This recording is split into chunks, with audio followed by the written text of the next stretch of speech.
Chapter 1907. The figures of pilgrims gradually appeared on the stone steps of the divine path. Su Fengnian quietly went to the elephant cleansing pool. He took off his outer robe and squatted by the pool to wash himself. If one were to say that Su Fengnian was familiar with intercepting others, he was not bad at this work. In last night's thrilling battle between heaven and man, except for Jianghu and Li Yufu who were deliberately excluded, there were still a few grandmasters from the Central Plains who stayed in Wudang to watch the battle. There was also a white-robed Shi trainer who looked at the battle from the top of the Jade Pillar Peak. She probably had the idea of benefiting from the battle. After all, whether it was the sage of the Zhang family or the new prince of Liang, Su Fengnian, whoever died would be a great supplement to her fate. If both of them died and she was lucky enough to support both of them at the same time, there might be a real land immortal in the human world. Not only could she live for a long time, but she was also not bound by the way of heaven. The three top masters of Nanjiang, Lu Xianlang, Qing Baishuang, and Ji Luan, stood together on a suspended plank road and looked from afar. The blind female zither player Shui Songguan walked slowly and finally stopped half a mile away. But the person closest to the battle at that time was the man in purple. Just as Su Fengnian was washing clothes skillfully on the green stone slab, there were already groups of Jianghu people in the elephant cleansing pool. Now the Central Plains recognized Wudang Mountain as not only a blessed place for cultivation, but also a precious place for martial artists to understand the heart of heaven. All the Jianghu heroes who heard the news and came here were mostly people who had encountered a bottleneck in martial arts. They liked to sit here cross-legged and look at the waterfall, the pool, and the huge rocks. They would imagine that the previous chief Hong Shixiang used to fight here, sword maniac Wang Xiaoping used to fight here, and great master Su Fengnian used to practice his saber here. They racked their brains to fight for a spot, just like the scene of pilgrims fighting for the first incense. Su Fengnian inadvertently heard a group of people whispering nearby. It seemed to be a nursery rhyme, wood dragon against stone tiger, thousands of gold and silver, who can see through it and by Yangzhou prefecture. It was said that the old Prince Liang, Su Shao, had long predicted that Bei Mang's million-strong army would come knocking on the border, so he prepared for a rainy day. He had already sent the Fu Shui Chamber's men of sacrifice to a hidden secret place, in case the Su family could not stop Bei Mang's iron hooves from the south, so that the Su family could make a comeback and continue to fight for the world.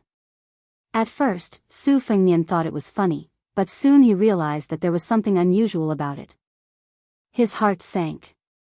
Guangling Taoist Yangzhou Prefecture had always been the richest prefecture in the Central Plains. Buying Yangzhou Prefecture, with just 5 words, directly described the wealth of the Su family's heavy silver to the common people. Not only that, listening to these people's idle chatter, it seemed that they directly ignored Tide Listening Lake, which should have been the biggest suspect, and directly guessed that Mount Qingcheng and the military town of Linyao were the two places. Su Fengnian could not help but be shocked. According to these people who listened to the rumor, the latter guessed that Li Yishan was personally in charge of the Su family's hidden treasures. The poison warrior, who had been hell-bent on scheming for the Su family all his life, used a trick. On the surface, he constantly drove refugees to Liuzhou to confuse the public, and secretly colluded with Mount Lantua in the western region. It could be said that it was a foolproof plan. As for why the former was Mount Qingcheng, which bordered Liangshu, these Jianghu people could not explain. However, Su Fengnian knew that Su Shao had hidden 6,000 soldiers in the depths of Mount Qingcheng. This was a secret that not many people in the Fu Shui room knew about. It was obvious that the person who deliberately spread this nursery rhyme was not only hostile to Beiliang, but also deeply involved in Beiliang's military and political affairs. Su Fengnian had always politely refused to listen to the prophecies and nursery rhymes that had once caused chaos in the 8 kingdoms of spring and autumn. Back then, Huang Sanjia was the founder of a sect that had been founded because of this. Almost all the emperors and monarchs were in a terrible fix because of this. Su Fengnian did not expect that Beiliang would suffer such a calamity today. It was not to say that a small nursery rhyme could really shake Beiliang's foundation. In fact, Beiliang had always valued military power more than literature. In addition, Su Fengnian's series of actions after the hereditary succession, especially the great victory in the First Great War of Liang Mang, had already fulfilled his master Li Yishan's request at the beginning of his will. We must continue to maintain the structure of Biyao as the Su family. Therefore, there was no harm in having a few dozen more of these types of prophecies and nursery rhymes. However, Li Yishan had always repeatedly mentioned that the wind rises at the end of the green duckweed, and the waves rise in the midst of the small waves. I, Li Yishan, do not have extraordinary talents, nor do I have extraordinary strategies. I only have caution in my life, to warn Su Fengnian. Su Fengnian suddenly had some doubts. Since this person knew the inside story of Biyao so well, why would he still use such meaningless and boring methods? This was like the peach blossom sword god fighting with a level 2 master. He could have finished the fight with one strike, but he insisted on playing with a mouse for 100 moves. The master who knew everything would probably only feel disgusted. Was it adding fuel to the fire, or was it adding fuel to the fire? Su Fengnian fell into deep thought. Not far away, someone's eyes flashed as he greeted, "Little brother, why do you have bloodstains on your body? What, did you meet an enemy on Wudang Mountain yesterday?" The people of Biyao wore thick autumn clothing, so after Su Fengnian took off his robe, there was not much blood on it. Su Fengnian picked up his robe that had been rolled into a ball after washing it, stood up and squatted down beside the person who shouted. He was not too close, about 4 or 5 steps away. He went straight to the point with a light smile and asked, "Isn't that so?" "I was beaten up a bit badly." "I won't beat around the bush. Big brother, you are a night watchman. How much would it cost to break a leg? If you beat him to death, how much would it cost? If it's fair, according to the old rules, I'll give you half of the payment first." When night watchmen patrolled the streets, they would often clean up the trash on the streets. The night watchmen of the underworld were the kind of people who took people's money to get rid of disasters. That person's eyes lit up. He was not in a hurry to accept this deal that fell from the sky. He carefully sized up this young man with an authentic Biyao accent, and said with an official accent unique to the Wuxia region of the Central Plains, "Little brother, let me make it clear first. Is your enemy a local gangster or a gangster?" A local gangster was a local, meaning a local snake. A gangster was a foreigner, a dragon that crossed the river. Su Fengnian smiled and said, "A local gangster." That person immediately frowned. Dealing with a Biyao local was far more difficult than dealing with a stranger. He couldn't help but lower his voice. "What, could it be that Lian K, or even the seahorse here?" Lian K, was the picture drawn by a 9th-level official's uniform patch of the Liang Imperial Court, while the seahorse was a military official's patch. To the common people, they were the county magistrate who destroyed families or the governor who destroyed families.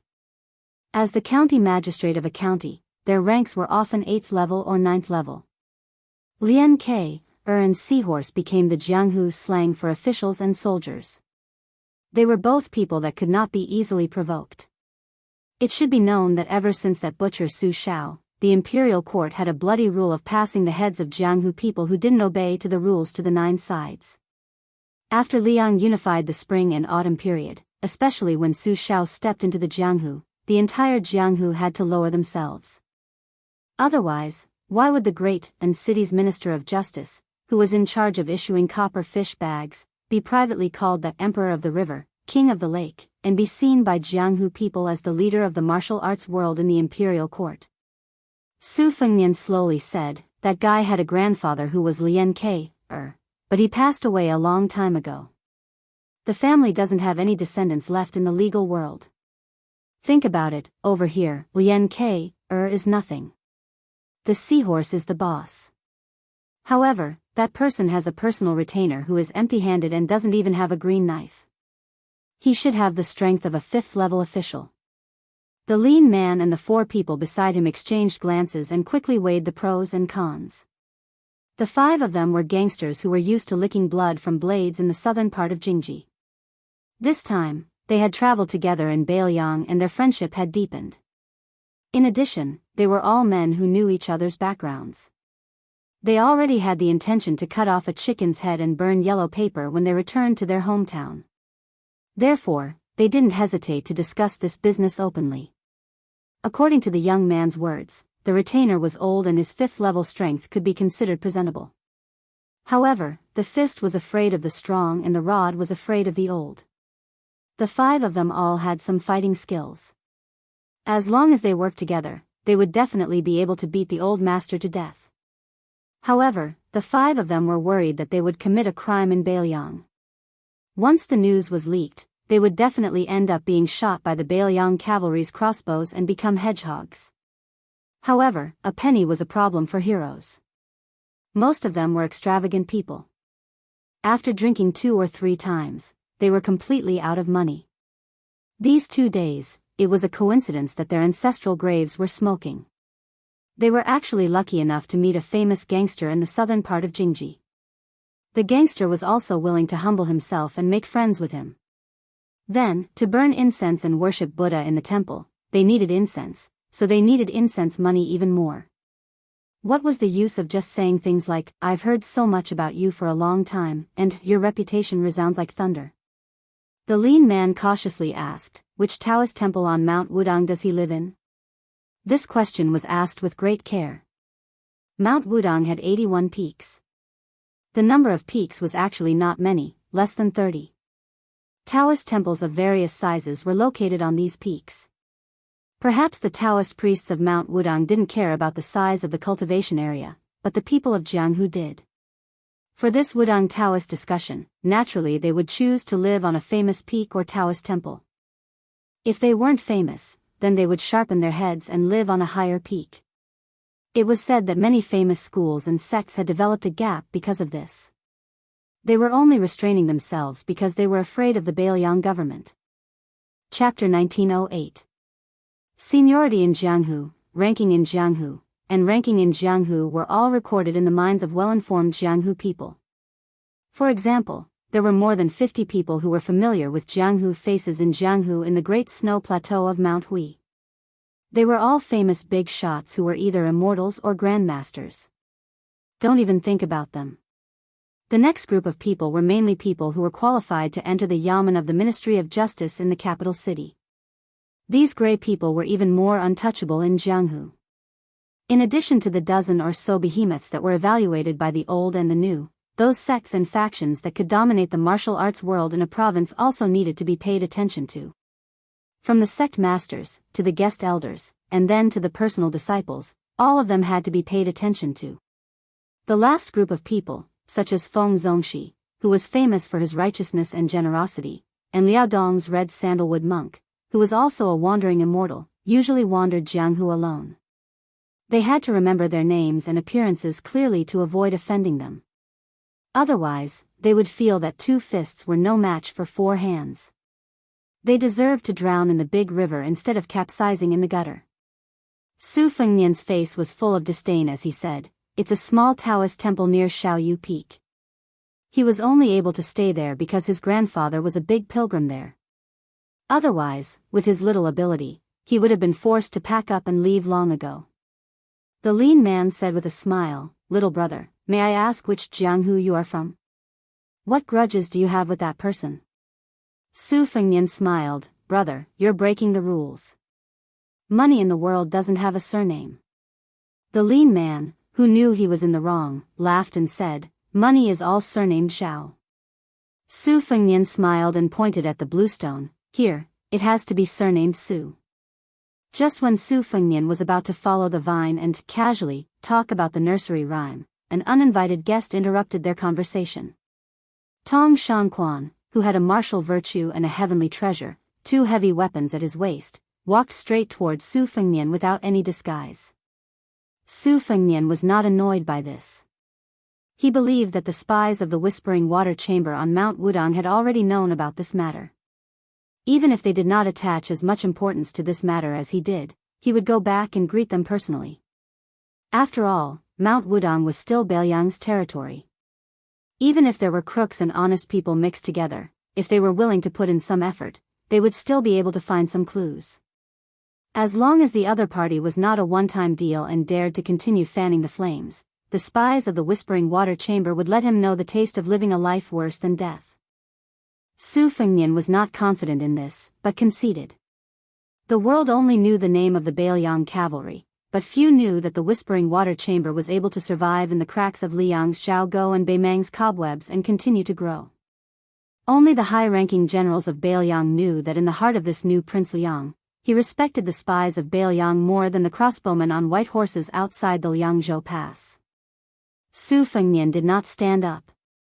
He raised his head and asked with a smile, "Master Tong is here to comprehend the saber again?" The master of Jin Qiu Dao, who had a quiet temperament but a strong and vigorous saber, smiled and nodded slightly. She tapped the ground with the tip of her foot and nimbly flew towards the giant rock in the middle of the pool. She sat down cross-legged facing the waterfall and placed the two sabers across her knees. Naturally, the lightness skill that she displayed did not carry any worldly aura and did not appear to be superior. However, the young woman's bearing of a master was apparent at a glance. The lean man muttered to himself, "Why does she look so similar to the legendary young master of Jin Qiu Dao Manor? She also has two sabers at her waist and is also a national beauty? Or perhaps she is a heroine of the Central Plains who admires Tong Shanquan." Su Fengnian joked, "Brother, do you think that I would know such an unattainable master of martial arts? In the Jianghu of the ordinary heroes of Jianghu, let alone the great snow plateau, even the high and mighty holy land of Jianghu such as Jin Qiu Dao Manor had a plaque hanging at its front door. The beautiful peony green waist, in the manor, the young master of the manor, Tong Shanquan's two sabers were heavenly treasures of martial virtue, and the quality of the two sabers embroidered with winter and spring thunder on someone's waist. Whether or not Tong Shanquan and Qin Tianyuan of the Taibai sword sect, who was also from the southwest of Liang, were an immortal couple, whether or not they had a short-lived marriage, and even whether or not she was secretly pregnant with that young banished immortal. These were all topics of conversation in the Jianghu of the Central Plains, enough to drink a few cups of wine. The fish and shrimps that lived in this Jianghu naturally carried the smell of dirt. If they did not speak the words of the heavens that were related to the heaven, earth, mountains, and rivers, they would not be able to achieve the magnificent feat of freezing the 30 provinces of the Central Plains with one sword. They went to the martial emperor's city to pay homage to the high wall that was once filled with divine weapons, went to the great snow plateau of Mount Hui to see the goose feather snow, went to the Dongyue sword pool to see the words, high mountains, deep waters, long sword, carved in cursive script, went to Yuyan Mountain Villa to see the Dragon Rock sword furnace forging swords, went to Bailiang's Lingzhou restaurant to drink green ant wine, went to the Quicksnow Mountain Villa to admire the scenery of the spring god lake. These were the blessings that they had been dreaming of. A young swordsman carrying a box on his back who was passing by the elephant washing pool unintentionally saw Su Fengnian and his face was full of surprise. He was the young master of the Yuyan Mountain Villa, Zhang Chunlin. Yesterday when Xianyuan Qingfeng of Mount Hui was drawing lots, he had already recognized Su Fengnian who was squatting at the stall next door and eating pancakes. After Zhang Chunlin returned to his residence yesterday, he used up a large jar of saliva before he finally found out the exact location of the new Prince Liang from an old Taoist of the Qing generation on Mount Wudong. That year, His Royal Highness, who had a bad reputation, came to Mount Wudong to practice his knife skills. In fact, the Taoist on the mountain did not think much of it and no one was willing to take it seriously. They were not immortal Zenrans who could predict the future. How could they have foreseen today's situation? After Su Fengnian's hereditary inheritance was passed down, Wudong Mountain sealed off the path from the washing elephant pond to the thatched cottage. In fact, it was just a small path with a fence. In those years, probably only the young martial grandmasters who had not yet ridden down to Jiangnan on cranes would often run over to help with the vegetable garden, allowing the greenery to last year. Later on, Su Fengnian personally wrote a letter to Wudong Mountain's Zhenren Xinyao, imploring the mountain to help maintain the tranquility near the thatched cottage. So Wudong Mountain built another green bamboo fence, but that was all. Su Fengnian waved his hand and greeted, "Little Zhang, you're here." Zhang Chunlin had mixed feelings. When they first met, Su Fengnian, who was still His Royal Highness, had a head full of white hair. He mistook him for a land sword immortal who had returned to his natural state. The second time they met, it was in the western region. They did not have much to talk about, which made this young swordsman, who even named his sword Frost Blade, feel regretful. Zhang Chunlin squatted beside Su Fengnian, slightly uneasy. Su Fengnian joked, carrying so many swords around, "Are you a sword seller?" Zhang Chunlin blushed. It was very strange. Perhaps it was because he was born into a family of swordsmiths, but Zhang Chunlin did not have much obsession with the way of the sword. He also did not have the lofty ambition of wanting to be the only one in the world of swords. In the 100 years of Jianghu, sword masters emerged one after another. Zhang Chunlin did not particularly worship Li Chungang and Dong Tai, nor did he particularly yearn for the Wu family sword tomb or the Dongyue sword pool. Instead, he admired Jian Zhouhuang the most. His greatest wish was to be like that old swordsman of Western Shu, collecting all the famous swords in the world into his sword case. Just carrying them around in Jianghu was enough. Su Fengnian smiled and asked, "Little Zhang, have you given yourself a nickname?" Zhang Chunlin blushed and shook his head vigorously. Chapter 1909. Su Fengnian, as an experienced person, earnestly instructed, "Then you must give yourself a prestigious name as soon as possible. Otherwise, if you inexplicably give others a silly Jianghu nickname, it will be too late for you to cry." There are many examples of this in Jianghu. For example, in Gangnam-do, there is a sword master with white hair and long arms like an ape. His swordsmanship is actually not bad, but after he was called White Monkey when he was young, he could not get rid of it. Even if he had to say, "I am the white ape divine sword" every time he did something chivalrous, others did not care. They all thanked the White Monkey hero for saving their lives. Don't you think he was aggrieved? There is also the famous fist master in the southeast sword state. He is obviously a righteous hero, but because his surname is Wang and he is ranked 8th, he did not know to announce his name when he entered Jianghu. In the end, he was given the nickname, Turtle Immortal Fist. Turtle has become an immortal. If he is not an old turtle, then what is he? Zhang Chunlin, who was enlightened, nodded his head like a chicken pecking at rice. He deeply agreed. The lean man was about to interrupt the young master's nagging, but his companion pulled his sleeve.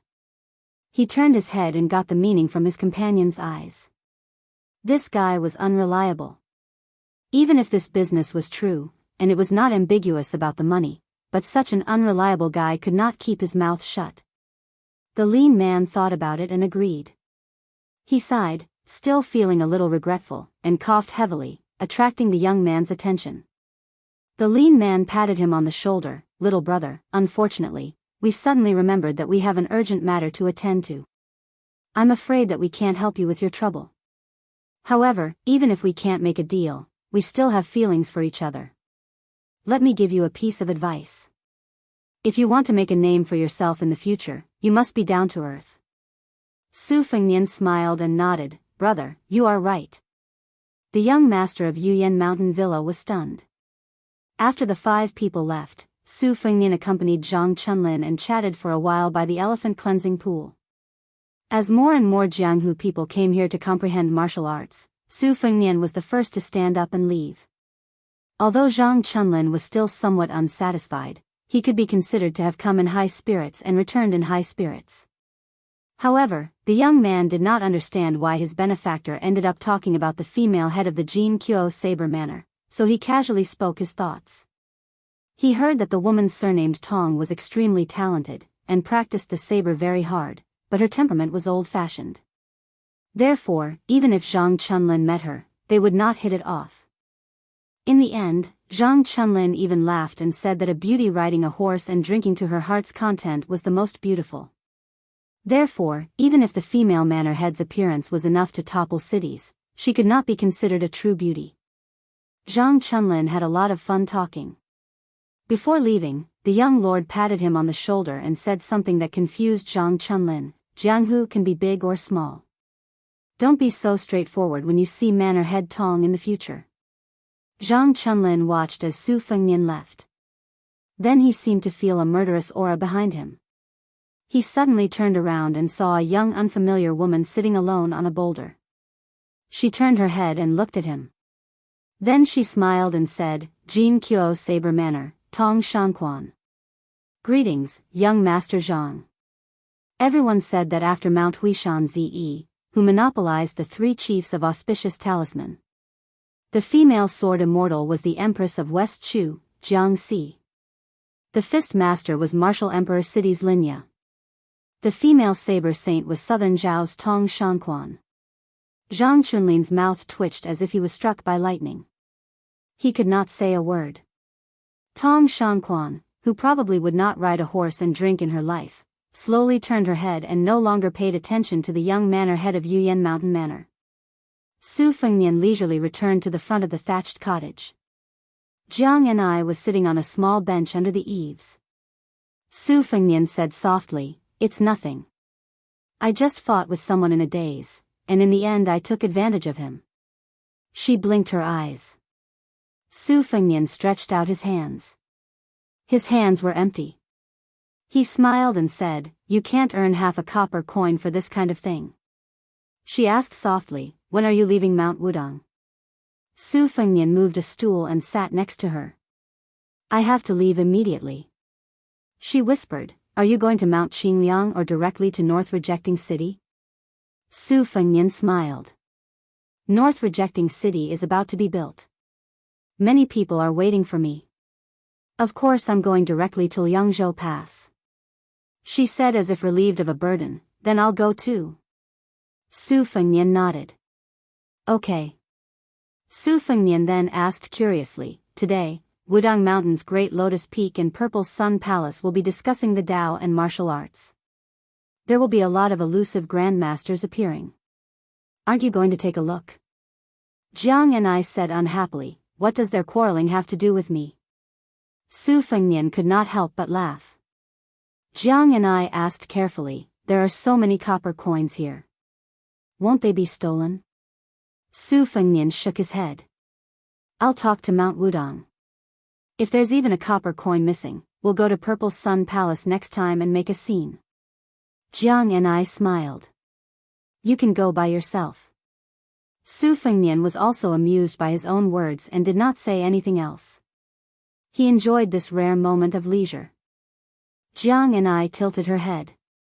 "Then I'll only bring my sword case?" Su Fengnian nodded and suddenly said, "This time, we'll leave in style. Let's not be sneaky. When the time comes, you'll take me to sword kinesis flight. Remember to be slow." Jiang Ni's cheeks blushed slightly. Su Fengnian took her hand and stood up. He laughed aloud and said, "Let's go. Let's go to the outside of Liangzhou Pass. I'll take you to see the magnificent picture of iron cavalry guarding the border pass, like halberds crossing the river." The great Liang dragon sparrow soared slowly ascended and a young man and woman left Big Lotus Peak under the gaze of everyone. After Hong Shixiang and Su Jihu, there was another immortal couple in the world.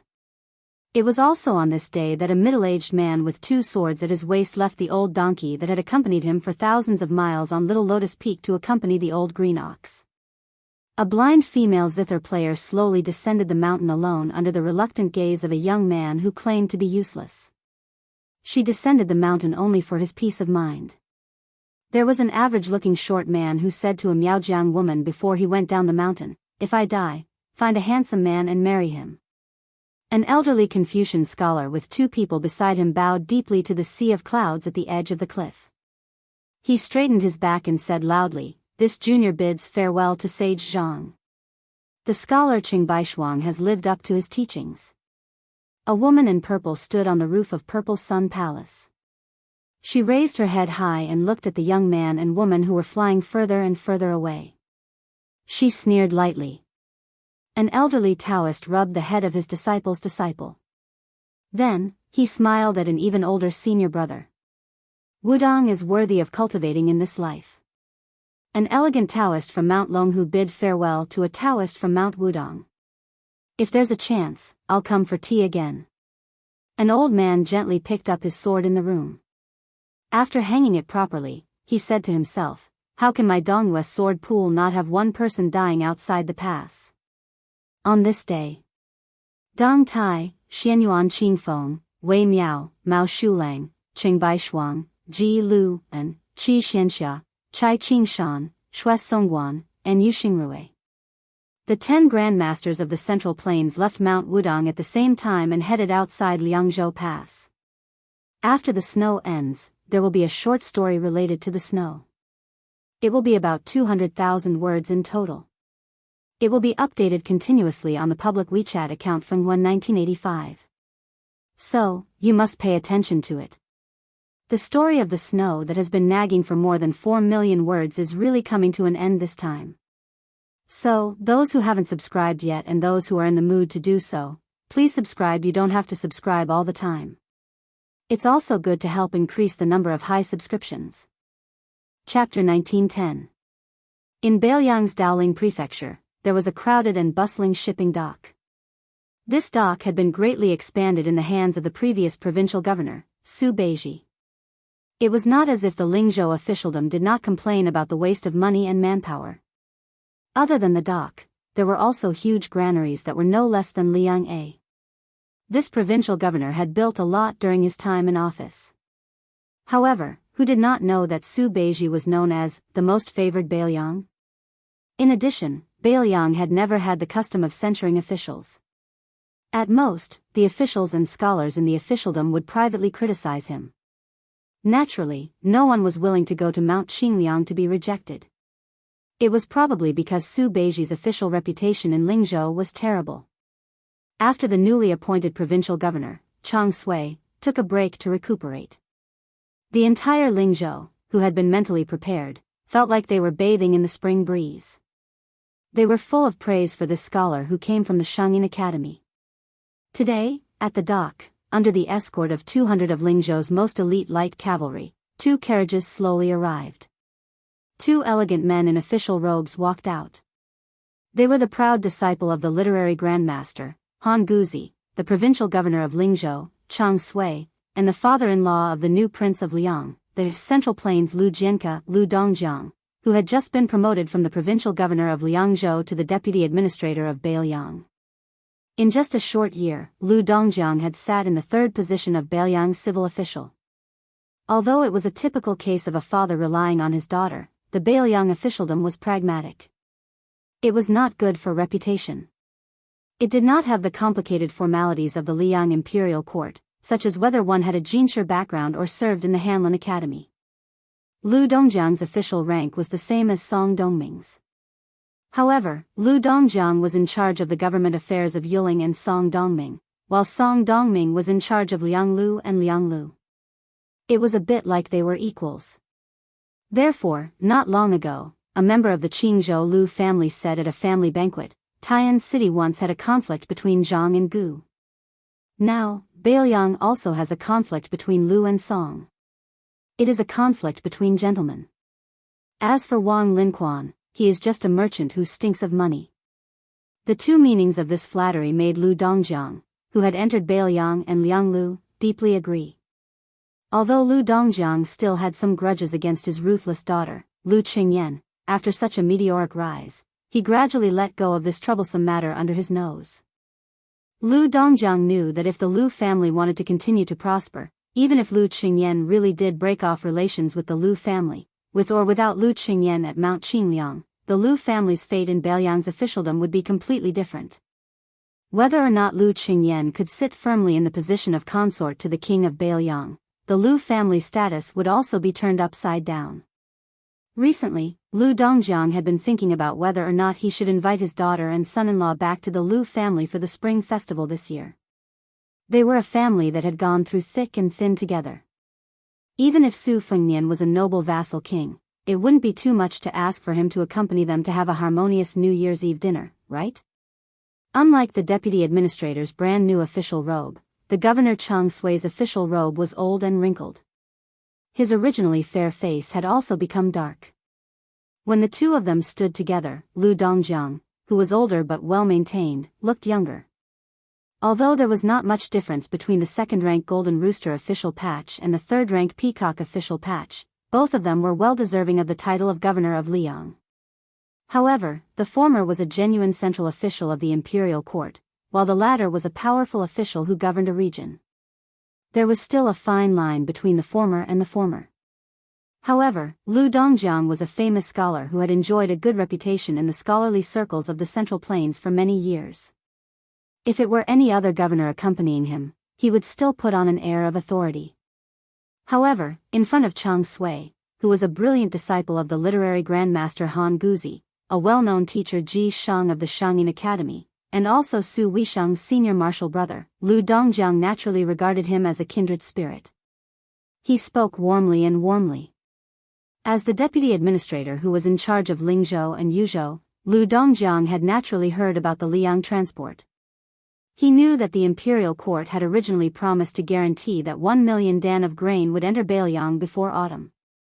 However, until now, not even half of the grain had reached 500,000 dan.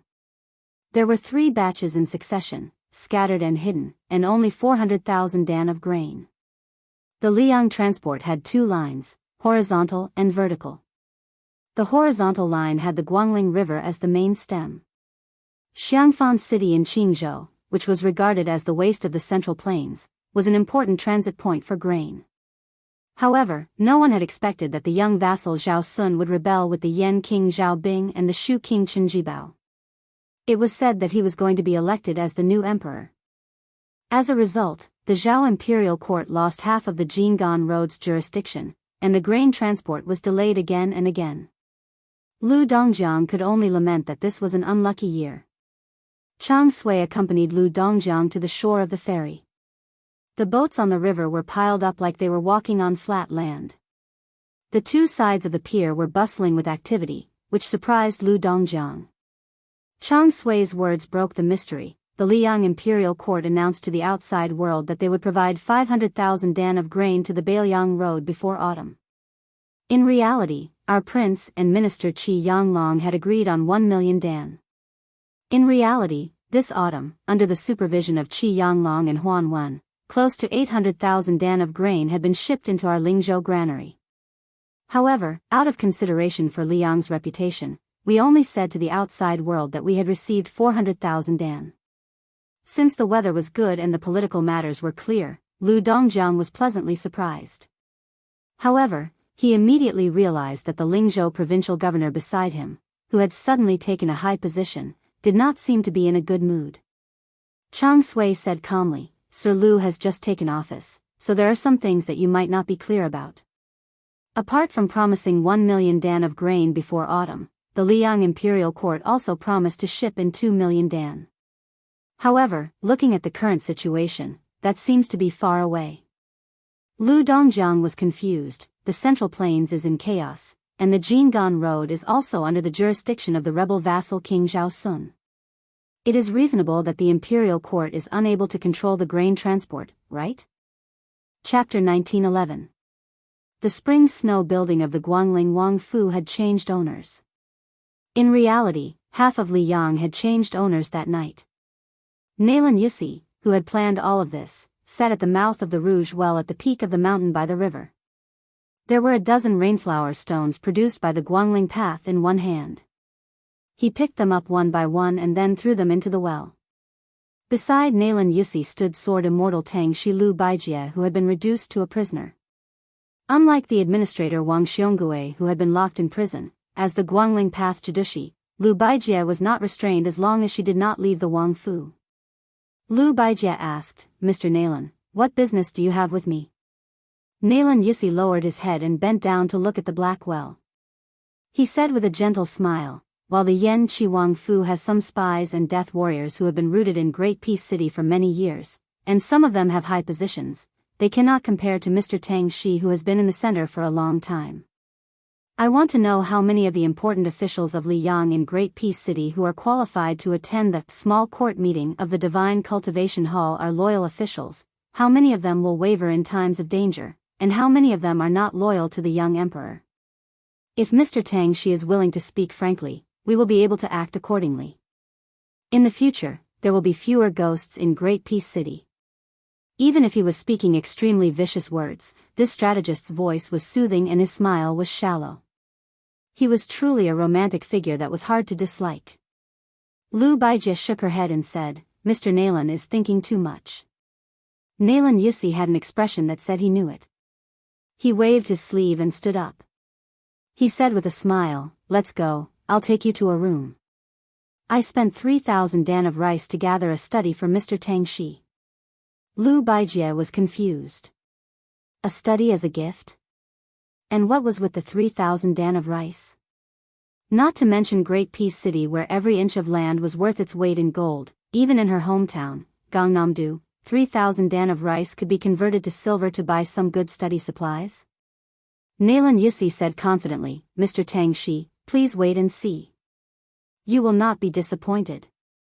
Lu Baijie followed Nalan Yusi to a secluded courtyard in the Wangfu. After passing through the corridors and buildings, Nalan Yusi pushed open the door and extended his hand, indicating Lu Baijie to enter the room first. The first thing that came into view was a table made of yellow rosewood with black lines. Because it was a short table, it was naturally not a desk that was used to place expensive and elegant items. However, the waist of the table was made of banana leaves, undulating like water ripples, flowing elegantly. On the side, there were branches of flowers and birds, giving it a sense of fancy. The lower part of the table was carved with dragon horns and teeth. When one looked back, it was full of vigor. The study table further away was a long table with dragon patterns. The 4 treasures of the study on the table were all treasures that any scholarly family in Gangnam-do would want to worship. Nalan Yusi walked to the side of the table, 2 fingers holding the lid of an ancient and cute purple clay teapot. He raised it up high, but the body of the teapot did not fall. He said with a smile, "This is the heaven and earth tea teapot that has been lost in the old Dongyu." When this teapot was popular in the north and south of the Yangtze River, the matter of drinking tea had already taken a back seat. It became a peerless item for people to enjoy. Now, it is even more difficult to buy with money. There is no way around it. Most of the people of Dongyu like to bury a heaven and earth tea teapot with them when they die. Mr. Tang Shi is a divine hand in the way of tea and should know better than me. This teapot is not ordinary. Lu Baijie just glanced at the teapot and looked around. She asked with a heavy face, all the items in this room only cost 3,000 dan of rice? Nalan Yusi laughed and said, don't worry, it is definitely not because of the war in Guangling Path that caused the noble families to sell their treasures cheaply. To put it bluntly, since the fall of Dechu 20 years ago, the officialdom of Guangling Path was full of villains who suddenly became rich and powerful. There were not many valuable family names. Otherwise, they are just fence-sitters. This time, the owner of the Spring Snow building changed. Most of them changed their rudder very quickly. There is no need to take out these good things to exchange for gold, silver, and rice. Nalan Yusi suddenly squatted down and went under the dragon pattern table. Then, he stuck his head out and waved at Lu Baijie. Lu Baijie was confused by this strategist. After hesitating for a moment, she followed his example and went under the table. Nalan Yusi rubbed the bottom of the table with his fingers and said with a smile, "It is not easy to light a candle in broad daylight. However, with the eyesight of Tang Shi Sword Fairy, she should be able to see the origin of this item from the handwriting. It is here." Lu Baijie followed Nalan Yusi's finger and looked up. She saw that there seemed to be 6 words carved with a dagger. It was crooked. Except for some childishness, it did not have the demeanor of a master. However, Lu Baijie was shocked on the spot. The 6 words meant that there were 3 people with no surname. Fengnian, Jihu, and Longxiang. It should be known that Su Jihu, who was married to Jiang Nan, was Lu Baijie's niece-in-law. Lu Baijie was also the family elder who loved that woman the most in the Lu family. Therefore, Lu Baijie confirmed that this was undoubtedly Su Jihu's handwriting. Moreover, Lu Baijie knew that in Mount Qingliang, Su Jihu and Su Weisheng had an ordinary relationship since they were young. Therefore, among the 4 children of the Su family, only Su Weisheng's name was missing. This was strong circumstantial evidence that the world could not fake. Lu Baijie could even imagine that many years ago, the girl in red sat on the ground and carved words with a knife. Lu Baijie was silent for a long time. Even after leaving the table with Nalan Yusi, she was still unwilling to speak. Nalan Yusi's face was full of joy. I guess even the owner of the table didn't know that his sister had carved words under the table. Otherwise, he would not be willing to sell it. Lu Baijie thought of the young man who asked her in the early years if she could sell him some benevolence, righteousness, and morality. Her mood was complicated. She smiled bitterly and said, "Why did the Su family have to do this? Didn't Mr. Nalan say before that after Zhao Sun left Qingzhou, he lost control of Jing'an Road? How could he stop the grain from going cold? Moreover, you have no intention to touch Jing'an Road for the time being. At first, I thought you were worried that the troops would be too scattered and the front line would be stretched too long to prevent Wu Zhongshuan's army from going south in one go. Now it seems that it was your idea? You deliberately let Biyao and the imperial court be dirty because of this. Were you afraid that once the Biyao frontier army unexpectedly won the second battle of Liangmang, the Su family's cavalry would still have the strength to go to the central plains to quell the rebellion?" Nalan Yusi leaned against the window and said playfully, "Otherwise, do you think an old assistant minister of the Ministry of Appointments, Wen Tai, could return to Qingzhou so smoothly to be the administrator? It is one of the laws of Liang that officials of the imperial court are not allowed to be officials of their hometown." Nalan Yusi's smile deepened. He clicked his tongue and said, "No matter how old Wen Tai is in the capital, no matter how strong his official connections are in Graydon City, he should be promoted to a civil official leader somewhere else. In order to let this guy be the administrator of Jing'an Road, I used a lot of favors in Graydon City.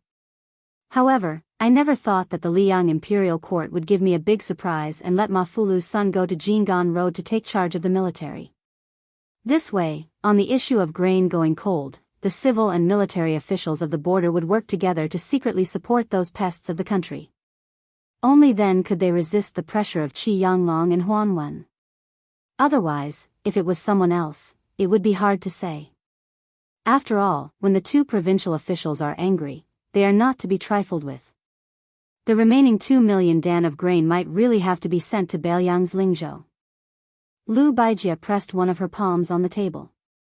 The table creaked. It could be seen that she was enduring the majestic pressure of Tangxi's sword immortal. Nalan Yusi, who was in a very good mood, said with a smile, "In this world, as long as there is a war, there will be a need for grain. The Beiliang frontier army is not a divine army. Of course, it is no exception. Even if the young provincial governor, Su Beiji, had the foresight to become the provincial governor of Baimi, but with the power of Lingzhou, which is known as the south of the Great Wall, it is obviously not enough to let the Beiliang frontier army that is about to welcome the Second Great War of Liangmang have no worries. Then what about Su Beiji, the transport commissioner of Beiliang?" Nalan Yusi asked and answered his own question. Even the cleverest housewife cannot cook without rice. Even the common people who have never read books understand this principle, let alone the number one civil official of Beiliang that the Zhao clan of Liang wanted to rope in the most. Therefore, Su Beiji ran to Mount Qingliang and told the vassal king surnamed Su that although your family has a lot of money, it is still not enough. You should sell your family's belongings. I will help you deal with this matter. You, Su Fengnian, don't worry about it. Out of sight, out of mind, you can be a hands-off shopkeeper. It just so happens that outside the Liangzhou Pass, there is a need to build that laborious and costly Beijua city. Excluding the families who serve in the military, the wages of the common people with household registration will be paid from there. As for the grain for the border army, it will be earned from the people who come to our Lingzhou to buy your Su family's belongings. As long as they have the ability to dig out the grain from the hands of the big and small transport officials along the Guangling River through their personal relations or various channels, no matter what method they use to deliver the grain to Beiliang, the transaction will be valid. Chapter 1912. Nalan Yusi pointed at a folding fan beside Lu Baijia's hand. The fan made by the old Western Shu dynasty is the painstaking work of Ma Xiaoguan in his later years. There are only 2 left in the world. One is in the imperial study of Emperor Liang. Probably because of the hot summer, he just wants to look at it and is reluctant to waste it to invite the cool breeze. The other one is in the hands of you, Mr. Tang Shi. Do you know how much rice was used to buy this fan? 600. It sounds like a small amount, right? Even if you have to pay for the cost of the relationship with the buyer, you still earn a lot, don't you think? But let's not wrong the king of Beiliang. He doesn't know how expensive the rice is. The calculation in his mind is not the same as ours. It's a pity that you, Mr. Tang Shi, know the calculation. Even Qi Yanglong and Huan Wen, the two pillars of the country, know it, but it's still useless. Nalan Yusi came to the half-table with yellow rosewood and black patterns. He suddenly tiptoed and sat on the table in an ungraceful manner. He looked at Lu Baijie, who was standing, and stretched out his hands. Mr. Tang, she is not the kind of old-fashioned scholar who only knows how to bury himself in books. He used to be the minister of the Ministry of War in the capital. Although he is not the head of the Ministry of Revenue, he naturally knows the annual rations of the people in the Central Plains and the border army. Although the local customs are different and the rich and the poor are different, they are roughly the same. Mr. Tang Shi is the son of a rich family in Gangnam-do. He knows that you, the richest people in the world, eat extravagantly and have as many as 4 or even 5 meals a day. Ordinary people can also maintain 3 meals a day. 2 shows and 3 stews need to be full. The most expensive fresh fish is yellow rosewood. This saying even makes me, who is far away in Nanjiang, envious. Nalan Yusi gently shook one of his hands. On the other hand, Bailiang is poor. Even the people in Lingzhou have 2 meals a day. In summer and autumn, they have 2 vegetarian meals and 1 meat meal. In spring and winter, they have 3 vegetarian meals and 1 meat meal. In spring and winter, they have 3 vegetarian meals and 1 meat meal. The young and strong who need to do heavy work can each drink a spoonful of wine. In this way, the young and strong in Bailiang consume about 11 dawn of rice a year, and the rations for women and children are reduced by half. If a family of 5 people is counted, because there is usually one young and strong in the family who is in the border army outside the Great Wall, a family in Bailiang with only one young and strong in the Great Wall needs 16 to 17 dawn of rice a year. With Su Beijie's food collection measures in Lingzhou 2 years ago, it can roughly guarantee that the food of the people in the Great Wall will not be affected by the war for 3 years. In a critical moment, it can even provide 500,000 dawn of rice to the Bailiang border army. However, this is already Bailiang's limit. The second battle of Liangmang is imminent. If they fight for a year, with each young and strong in the border army getting 11 dawn of rice a year, by next autumn, they will need 1 million dawn of rice. Nalan Yusi lightly patted his palm and smiled. However, the court has only sent 800,000 dawn of rice. The remaining 2 million dawn of rice that was promised is something that even I can't turn around. Furthermore, it is easy to go from frugality to extravagance, but it is difficult to go from extravagance to frugality. For no reason, we will lose a total of 3 million dawn of rice every year. Cutting off one's path to wealth is like killing one's parents. How can this be tolerated? Moreover, we are giving it to those Bailiang barbarians. If we give it to the Great Pillar State Gu Jintang's 2 vast border army, then we can just pinch our noses and accept our fate. It is not good to throw away our lives for money and future prospects. However, aren't the Bailiang barbarians and the Baimang barbarians dog-eat-dog right now? We can just drag it out. The Su family's iron cavalry can't even protect themselves. How can they free up their hands to compete with us, the transport officials who are far away? The 4 legs of the desk under Lu Baijie's palm shattered with a bang. The entire desk fell straight to the ground, and the once priceless but now incomparably lowly scholarly furniture scattered in all directions like birds and beasts. Nalan Yusi turned a blind eye and continued with a smile. Of course, a cornered dog will jump over a wall. The Bailiang side doesn't just rely on cheap sellers to exchange for provisions. Didn't the young man surnamed Su create a large and powerful fish dragon gang? He let them pave the way all the way down the Guangling River, bringing countless antique collections to open shops in various places. Of course, these Jianghu people's fists are also quite strong. It is said that Transport Commissioner Su Beijie has already spread the word that if anyone dares to delay the fish dragon gang's legitimate business, he will let the Bailiang cavalry personally knock on their door and reason with them. In fact, the yamen on both sides of the river and the local garrisons that were previously scared out of their wits by the 10,000 Great Snow Dragon cavalry were really shocked by this move. Therefore, at this time, they need me, Nalan Yusi, to muddy the waters again. Nalan Yusi stretched out a finger and pointed at his own nose, smiling brightly. Lu Baijie clenched his fists and stared at the only remaining figure of those strategists. Zhao Chengling, Huang Longshi, Yuan Benshi, and Li Shan had all died one after the other. It seemed that only this Nalan Yusi had lived to the end, and seemed to have had the last laugh. Lu Baijie asked, "You, Nalan Yusi, just want to help Zhao Bing usurp the throne. Why do you have to do this?" Nalan Yusi's smile faded, his hand supporting the delicate yellow rosewood table. "My efforts in Biyao have never been less than in Great Peace City." Lu Baijie, who had always been gentle and elegant, asked angrily for the first time, "Are you really not afraid that the Biyao of Liyang will fight, and only Beimang will benefit?" "Nalan Yusi, what do you want to do?" Nalan Yusi did not care about Lu Baijie's murderous intent at all. He said lazily, "Those who know me know my worries, those who do not know me ask what I want." Then Nalan Yusi turned and smiled at the door. "Move back, Mr. Tang, she is just joking." Lu Baijie laughed in anger. "I am joking with you, Nalan Yusi?" Nalan Yusi asked in response, "Otherwise, can you really kill me?" This sword immortal Tang she immediately became dejected. Lu Baijie had never been so disheartened. Lu Baijie had never felt so helpless, whether it was when he was willing to be silent in a family full of heroes for a woman, or when he was exiled from Great Peace City by the Emperor of Liyang, or when he became a prisoner in the Spring Snow Building. Nalan Yusi jumped off the table and sneered softly. "The entire Central Plains will be as helpless as you. You, Lu Baijie, are the first person to experience this." Lu Baijie silently crouched down and flipped over the table. He looked dazedly at the words the woman had carved in her early years. After Nalan Yusi finished speaking, he slowly walked out of the room and did not forget to close the door for Mr. Tang Shi.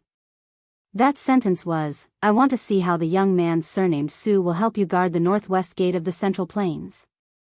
Nalan Yusi walked out of the house, left the courtyard, and climbed to the top floor of the Spring Snow Building. He came to the corridor and stood against the railing, looking at the Guangling River in the distance. He muttered to himself, "Drunk holding a wine cup, can swallow the cool breeze of Jiangnan Wuyue. Brushing the armor and blowing, can absorb the strength of the northwest Qin Long. But now, I am living in Jiangnan. You, who said such bold words, have long died in the northwest." Nalan Yusi raised his head and asked softly, "Li Shan, if you are still alive, will you persuade your student not to guard the northwest gate?" At this moment, a voice sounded behind Nalan Yusi. "Li Shan will never say this." Nalan Yusi did not turn his head.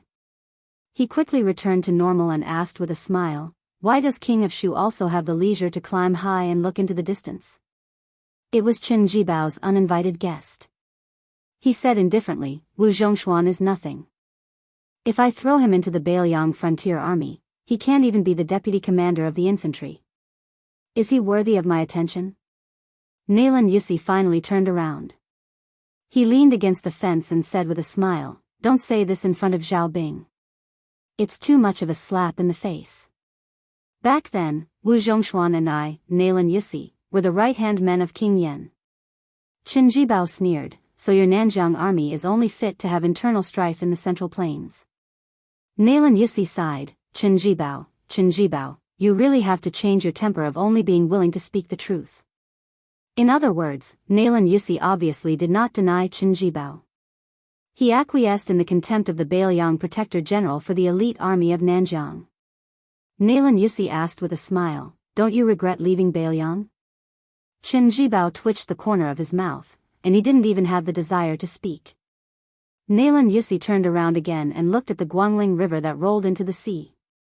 He said, "Who said that the cavalry can resist the north like a halberd across the river?" Chen Jibao still didn't speak.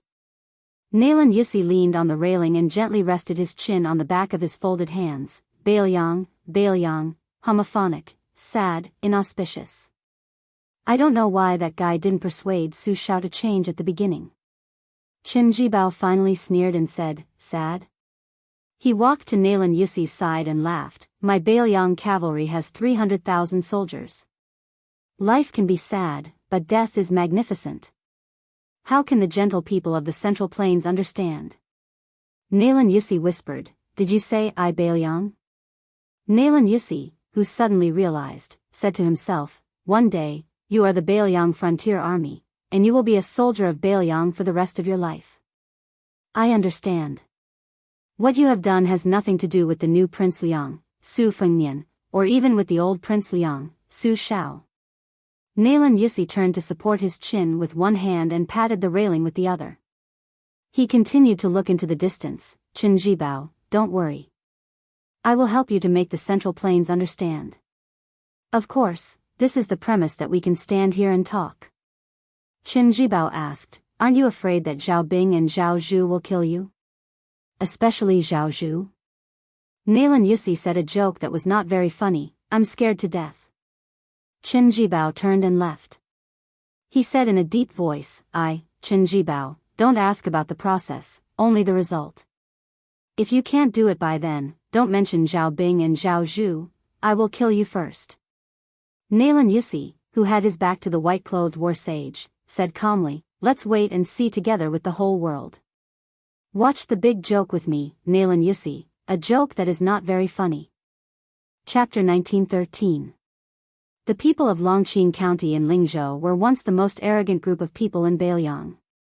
Regardless of whether it was the border soldiers or the scholars or merchants, they all stood with their backs straight. This was because this was the hometown of the former Huaihua great general Zhong Hongwu.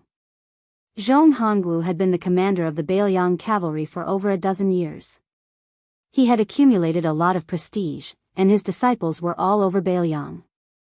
Adding on the fact that Zhong Hongwu was known for being protective of his own people, promoting generals was a public show of kindness to his hometown, so the people of Longqing County all felt superior to others. Before the auspicious talisman, Longqing County was, without a doubt, a very popular place. The marriage partners of the large and small families in Lingzhou all chose Longqing County as their first choice. However, after Zhong Hongwu's death, it became a bleak scene. Especially after the former Longqing County chief, Zhong Hongwu's eldest son, Zhong Qingxin, after he was promoted to an official in the provincial capital, he openly rejected the officials of his hometown many times, causing Longqing County to completely lose its backbone. Just like that, of the three most prosperous counties in Bailiang in the past, Longqing County, Yanji County, and Huangnam County, there were only two other counties left. For example, during the construction of North Jibei City, as long as the people of Bailiang were willing to participate in the construction outside Liangzhou Pass, they would be able to obtain quite a bit of money. There were poor people from all over Lingzhou who surged into the pass.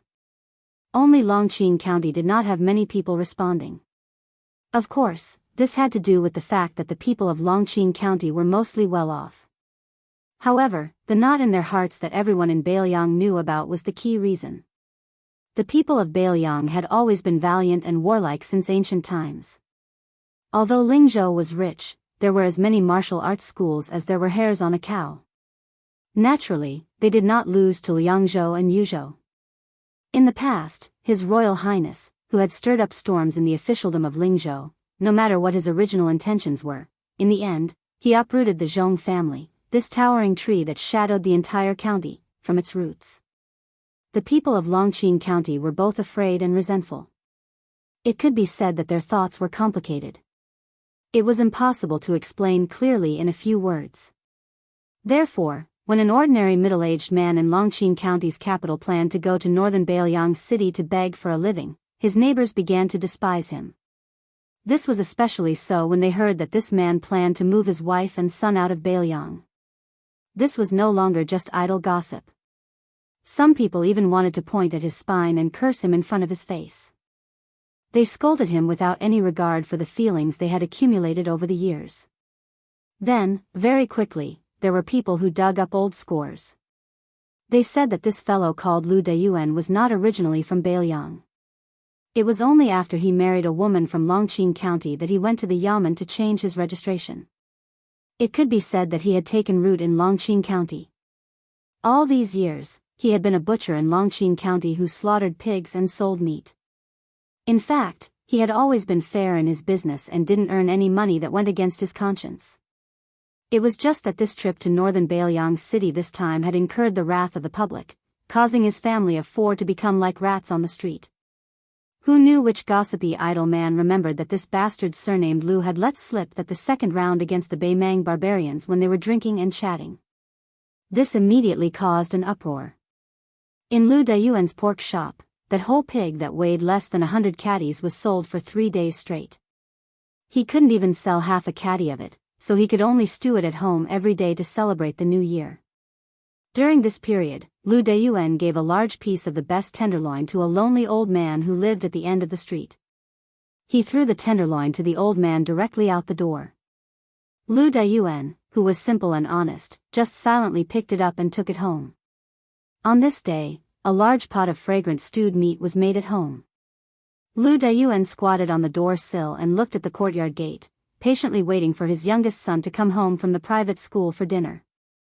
Lu Dayuan and his wife didn't know how to read.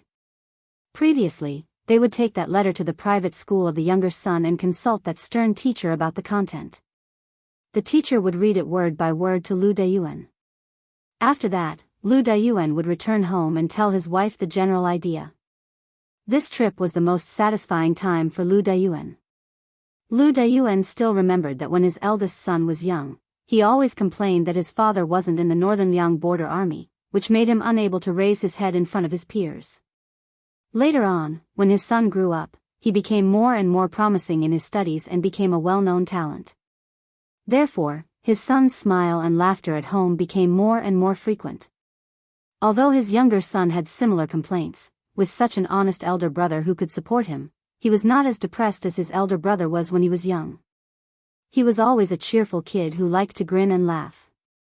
Occasionally, when he heard his schoolmates talking about their relatives who had made military exploits outside the Northern Liang Pass and was promoted, he would squat in the courtyard and sigh or pick up the wooden short saber that his father made for him and run all over the courtyard crazily. When he ran out of strength, he would eat and read. Generally speaking, the life of the family of 4 was getting better and better. As for the Jingguan Taoist temple in the gourd mouth of Yuzhou province, the fierce battle in Huda city in Liangzhou province, the hundreds of thousands of nameless steals in Qingliang mountain and the young lord regaining the title of pillar of the state, it had nothing to do with their family. Generally speaking, the family of 4 lived better and better. As for the Jingguan Taoist temple in the gourd mouth of Yuzhou province, the fierce battle in Huda city in Liangzhou province, the hundreds of thousands of nameless steals in Qingliang mountain and the young lord regaining the title of pillar of the state, it had nothing to do with their family. His wife had walked to his side at some point. She hesitated for a moment before asking softly, "Is Mr. Lu unwilling to read the letter for us?" Lu Dayuan scratched his head and hummed in acknowledgement. His face was full of guilt. The woman, who was not beautiful but had a gentle temperament, smiled and did not say anything. Suddenly, a child ran into the courtyard while crying. When he saw his parents, who were squatting and standing, he stopped in his tracks and raised his arm to wipe his tears. He sobbed sadly, "I don't have a father like you. You're a good-for-nothing, and you don't have a backbone. I don't want to leave Beiyang with my mother." Lu Dayuan was stunned. The woman said angrily, "Xiangzhu. Mother doesn't allow you to talk to father like that." The child had never seen his mother get angry before. He was so stunned that he even forgot to cry. Lu Dayuan secretly pulled his wife's sleeve and said softly, Don't be angry at the child." The woman was still angry and glared at him. "You have no manners. Mr. Lu taught you how to read and write. Did he teach you how to scold people?" The child became more and more aggrieved. He simply hugged his head and squatted on the ground, sobbing pitifully and helplessly. The man stood up and gently carried the child back to the house. After sitting on the bench, he rubbed the child's head and smiled. "Xiangzhu, I'm not angry that you scolded father like that. Instead, I'm very happy." The child wiped his face carelessly and secretly glanced at his mother sitting across the table. Seeing that her face was still gloomy, the child continued to be silent. Anyway, the neighbors all laughed at his father for being a silent Lu Dayuan. He could only blame his father and not Lu Xiangzhu for being a silent Lu Dayuan. The man was about to say something to his wife when she said softly, "Dayuan, you're the man in charge of the house. Whatever you say goes. However, when you reach the border, remember to wear warm clothes. The weather is cold and the snow is heavy in winter. You have to work often. After all, this is not your home. You can always have a place to shelter from the wind and rain. Oh right, I'll prepare 3 more pairs of cotton shoes for you. Don't complain that the soles are too thick. Listening to the woman's endless chatter, the man was not impatient at all. He responded with a smile and occasionally lowered his head to pick up a piece of meat for the child who was sitting in his arms and eating.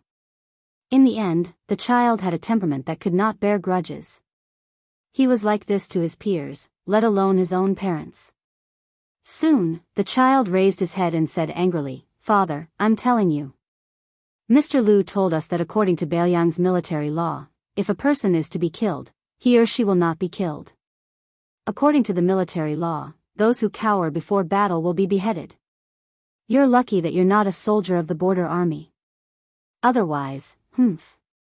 The man did not know whether to laugh or cry. The woman leaned forward and picked up another piece of meat for the child's bowl. She laughed angrily. "I can't shut your mouth. Every night when you're doing your homework, you often nap. I've never seen you so energetic." The child made a face and ate the fragrant stewed meat with oil dripping from his mouth. He turned his head to look at his father and asked seriously, "Father, do you know how many beheadings there are in Beiyang's military law?" The man asked, "Do you know?" The intelligent child rolled his eyes. "In any case, there are a lot." The Su family of Beiyang's military had always been known for its ruthlessness. It was said that the butcher had once jokingly said that Su Shao was an uncouth man who did not know how to read the word "do" in the Hall of Wuying. He only knew the stupidest way, which was to kill people. He was not careless when killing the enemy and never showed mercy when killing the soldiers under his command. That was why he had the military force he had today. Those who retreated before the battle were killed. Those who were greedy for merit and killed innocent people were killed. Those who ambushed early were killed. Those who abandoned their weapons and horses without reason were killed. If the sergeant died in battle and the entire troop survived, the entire troop was beheaded. If the commandant died in battle and the first commandant survived, the entire commandant was beheaded. Of course, in addition to these bloody and ironclad rules in the Beiyang border army, there were also subordinates who did not reward them for meritorious service. Regardless of whether it was the commanding officer or sergeant, the entire camp was beheaded. Those who were greedy for military pay and pensions, no matter how many there were beheaded. When the man heard the child's words, he laughed loudly. The child suddenly said, "Father, after Mother and I go to that place called Songbai County in the Central Plains, will our family have the money to buy a bigger house?" The middle-aged man laughed. "That's very difficult. I haven't saved much silver over the years. The Central Plains are richer than our Lingzhou." The child made an "oh" sound and was a little disappointed. Chapter 1914. The man continued with a smile, "But don't worry, I won't forget to send you money in the future when I reach North Rejecting City." The child shook his head like an old man. As the saying goes, riches and honor cannot be corrupted, poverty cannot be shaken, might cannot be subdued. That's what a real man is. The man asked curiously, "What do you mean by that? Can you explain it to me?" The child chuckled, "It means Mr. Lu said that the sage of the Zhang family said it." "You don't even know this, Dad, you're really ignorant." The man was gratified. "It's okay if I'm ignorant, as long as you and your brother are." At the mention of his brother, the child immediately said proudly, "I'm far from my brother. Even Mr. Lu said that my brother is amazing." The man laughed heartily, "Aren't you both my son?" The woman looked at the father and son with a gentle smile. She didn't know anything about war, nor did she know anything about knowledge. She only relied on her many years of daily necessities and saw a lot of people and things. She understood a simple truth. Some men would only say the harshest words to the people closest to them. However, some men would save their best temper for their family members. Her man was the latter. Therefore, whether it was the calmness of the past 10 years or the gossip of the neighbors, she didn't feel that marrying this man back then was a mistake. The child asked, "Dad, where was your hometown in the past? Is it that Songhai County? The man nodded, yes, but when I was your age, life wasn't good. There was no one left in the family and I couldn't survive, so I left my hometown. The child laughed rudely. No wonder the neighbors said that my mother fell for you. They're really blind. This time, the woman didn't get angry. She only covered her mouth and laughed secretly. The man was even less angry. He looked at his wife. That's right. The child asked worriedly, Dad, is my brother really going to study in that Gangnam-do? When will he be able to meet us in Songhai County? The man said softly, I don't know either. When I was young, I swore that my son would have to study in the future. I always felt that studying was the best. No matter what he did, no matter how much money he earned, it was nothing. I lost my parents a long time ago. I only know that more than 10 generations before me were farmers. Therefore, when I came to Biyao, I met your mother, Jianghu. I was really lucky. Otherwise, if you and your brother were like me, you wouldn't be able to study. The child muttered, then why don't you treat mother better? The man said helplessly, that's all I can do. There's nothing I can do. The woman's eyes curved into crescents. The man said that he was very lucky, but she felt that she was very happy. On the day the mother and daughter left Longqing County City with their luggage, this man slowly returned to the city along the post road. When he returned to this small and shabby alley, he thought for a moment.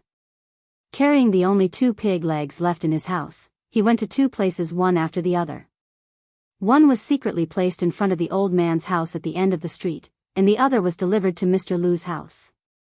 During this process, the man didn't know how many people rolled their eyes at him and spat at him. In the end, the man returned home and took out the wooden box covered in dust from under his bed. He never opened this box, and his wife was also considerate and never asked about it. This man, who had lived in this small street for more than 10 years and had always been silent, carried the heavy wooden box to the courtyard. He squatted down and used his strength to wipe away the dust. The man muttered to himself, my 2 old friends, not long after you accompanied me to Biyao, the great general led us to fight that battle in Baimang. It was really sullen. We won and retreated. Many people and I left the border army in anger. Later, we found out that it was the old emperor of Liang's scheme. It turned out that he was afraid that we would destroy Baimang in one breath, and then he wouldn't be able to sit on the dragon throne anymore. All these years, I really didn't have the face to see you guys. Hey, as for fighting, I, Lu Dayuan, joined the army at the age of 14. In the 2nd year, I became a corporal. At the age of 16, I became a commandant. At the age of 18, I followed the great general to the grave as the deputy general of a battalion. What was there to be afraid of? I also left the border army early.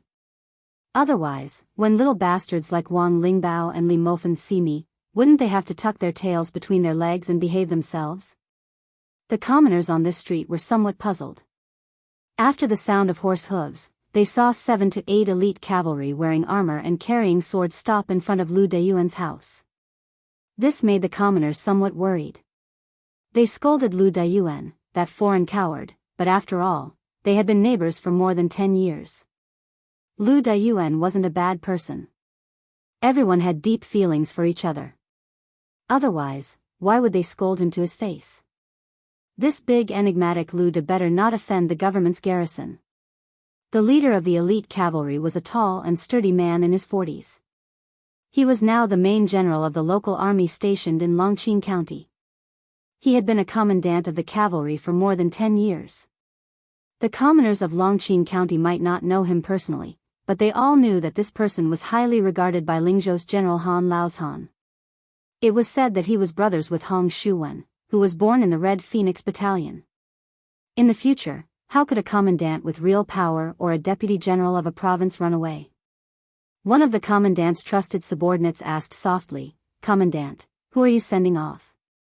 Why do you need to personally come out? Normally, you wouldn't even be in the mood to look at those people who are close to the Zhong family. How could there be such an arrogant fellow in our Longqing County? The commandant sneered, those embroidered pillows aren't even fit to feed the horse of the person in the house. Then, the commandant proudly said, back then, I was the one who fed his horse. This kind of thing could be used to brag. The cavalry looked at each other. Did our commandant's head get clipped by a door recently? He wasn't like this in the past. His eyes were very high. When the cavalry finally saw the man with the luggage step out of the courtyard, they were all stunned. His figure could be considered sturdy and tall. They couldn't tell that he was a person with 3 heads and 6 arms. The commandant quickly dismounted from his horse. Then, he led a horse that no one was riding and walked forward. He cupped his fists and said in a deep voice, Longqing County Cavalry Commandant Ma Yunjing. Greetings to old Deputy General. The man with the luggage was holding a long item wrapped tightly in cotton cloth. He glanced at Ma Yunjing, who had purposely avoided contact with him in the past decade, and said exasperatedly, when you call someone else, you have the word deputy in your official position. Are you scolding me? Do you think you are a great general? Great Peace City likes to greet those military generals with the word deputy, and the civil officials who are second in command? Ma Yunjing shrunk his neck and didn't dare to answer. This man called Lu Dayuan looked around. He straightened and cupped his fists. I, Lu Dayuan, thank everyone for taking care of me in these years. The people on the 2 sides of the street were puzzled and didn't know what to do. Lu Dayuan hung the armor bag on the side of the saddle and then skillfully mounted the horse. Regardless of whether they won or lost the battle outside Liangzhou Pass, he, Lu Dayuan, had no thoughts of returning to Lingzhou alive. He hadn't worn armor or touched a blade for more than a decade. How could he not kill to recoup his losses? Ma Yunjing reminded in a soft voice, old soldiers of Biyao, according to the law, can carry a blade on the streets. Lu Dayuan raised an eyebrow. He finally took off the cotton cloth that was wrapped around the long item and revealed an old battle blade that hung from his waist. Lu Dayuan turned to look at Ma Yunjing, who could not possibly follow him out of the pass. If we lose, there is nothing to discuss. If we win, if my 2 sons return to Lingzhou in the future, tell them that their father is a butcher, but also one of the cavalry of the Su family. Ma Yunjing nodded furiously. He had thousands of words, but only 2 words came out of his mouth, take care. Lu Dayuan glanced sideways and said, little brat, in the past, I knew that you were useless. As expected, you only became a shoddy commandant today. Ma Yunjing's face flushed red. Lu Dayuan suddenly took down the battle blade and threw it to Ma Yunjing.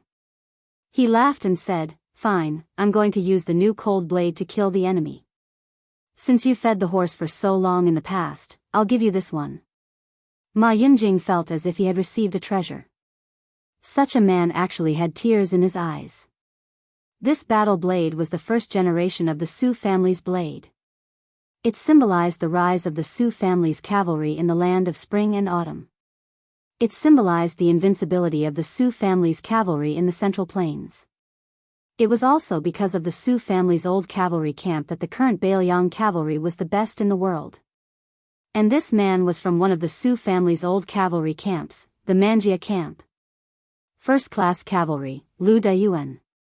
The people on this street naturally did not know that after General Su Shao grew old, he had many times lamented to the civil and military officials in the meeting hall of Mount Qingliang.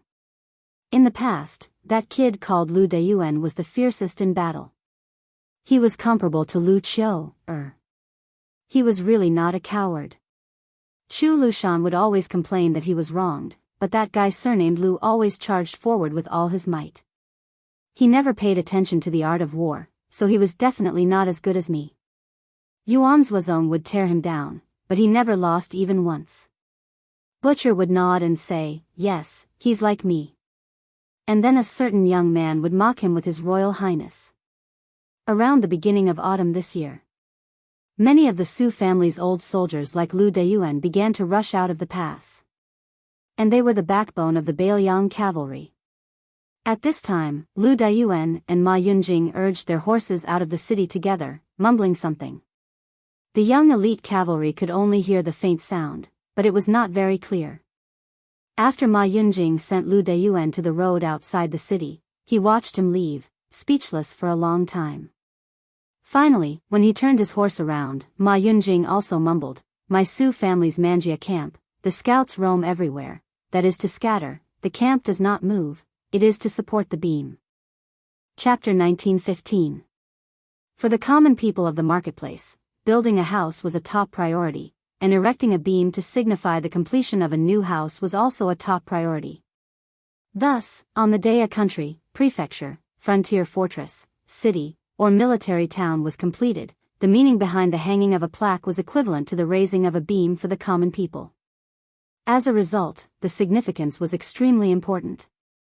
Today, the day for the hanging of the plaque for the city outside Liangzhou Pass had arrived. They did not deliberately choose an auspicious day. Instead, when the last main wall was completely completed, they unanimously passed a resolution that the hanging of the plaque on that day could not be delayed. It was not that the large group of Biyao bosses supervising the construction of the city did not care. It was truly that the situation was urgent, and they could not afford to care about such things as adding flowers to the brocade. Otherwise, the group of civil officials led by Beiliang's Daoist administrator Li Gongda had spent almost an entire year in this godforsaken place. Practically everyone had to eat the yellow earth and drink the wind and sand with the soldiers and laborers every day. After investing so much effort, how could they not want to find an auspicious day to hang up the plaque? This kind of deep affection was perhaps no less than when a daughter was married off. The construction of this city could be said to be unprecedented. Not only was it larger than the first border city in the northwest, Huda City, it also took less time. Apart from the 10,000 great snow dragon cavalry and the 9,000 or so heavy cavalry of the Wei Xiong and the Jianghu, almost all of the Liangzhou border army took turns participating in the construction of the city. Of course, all of the young and strong soldiers and craftsmen in the pass, Liangling, and Serene provinces were conscripted. In addition to the endless stream of Baliang commoners who went to Liangzhou Pass on their own, the number of people building the city was always maintained at around 100,000. In history, the so-called using the entire nation's power to build a majestic city or a huge town, oftentimes the emphasis was on conserving the people's labor and not delaying the farming time.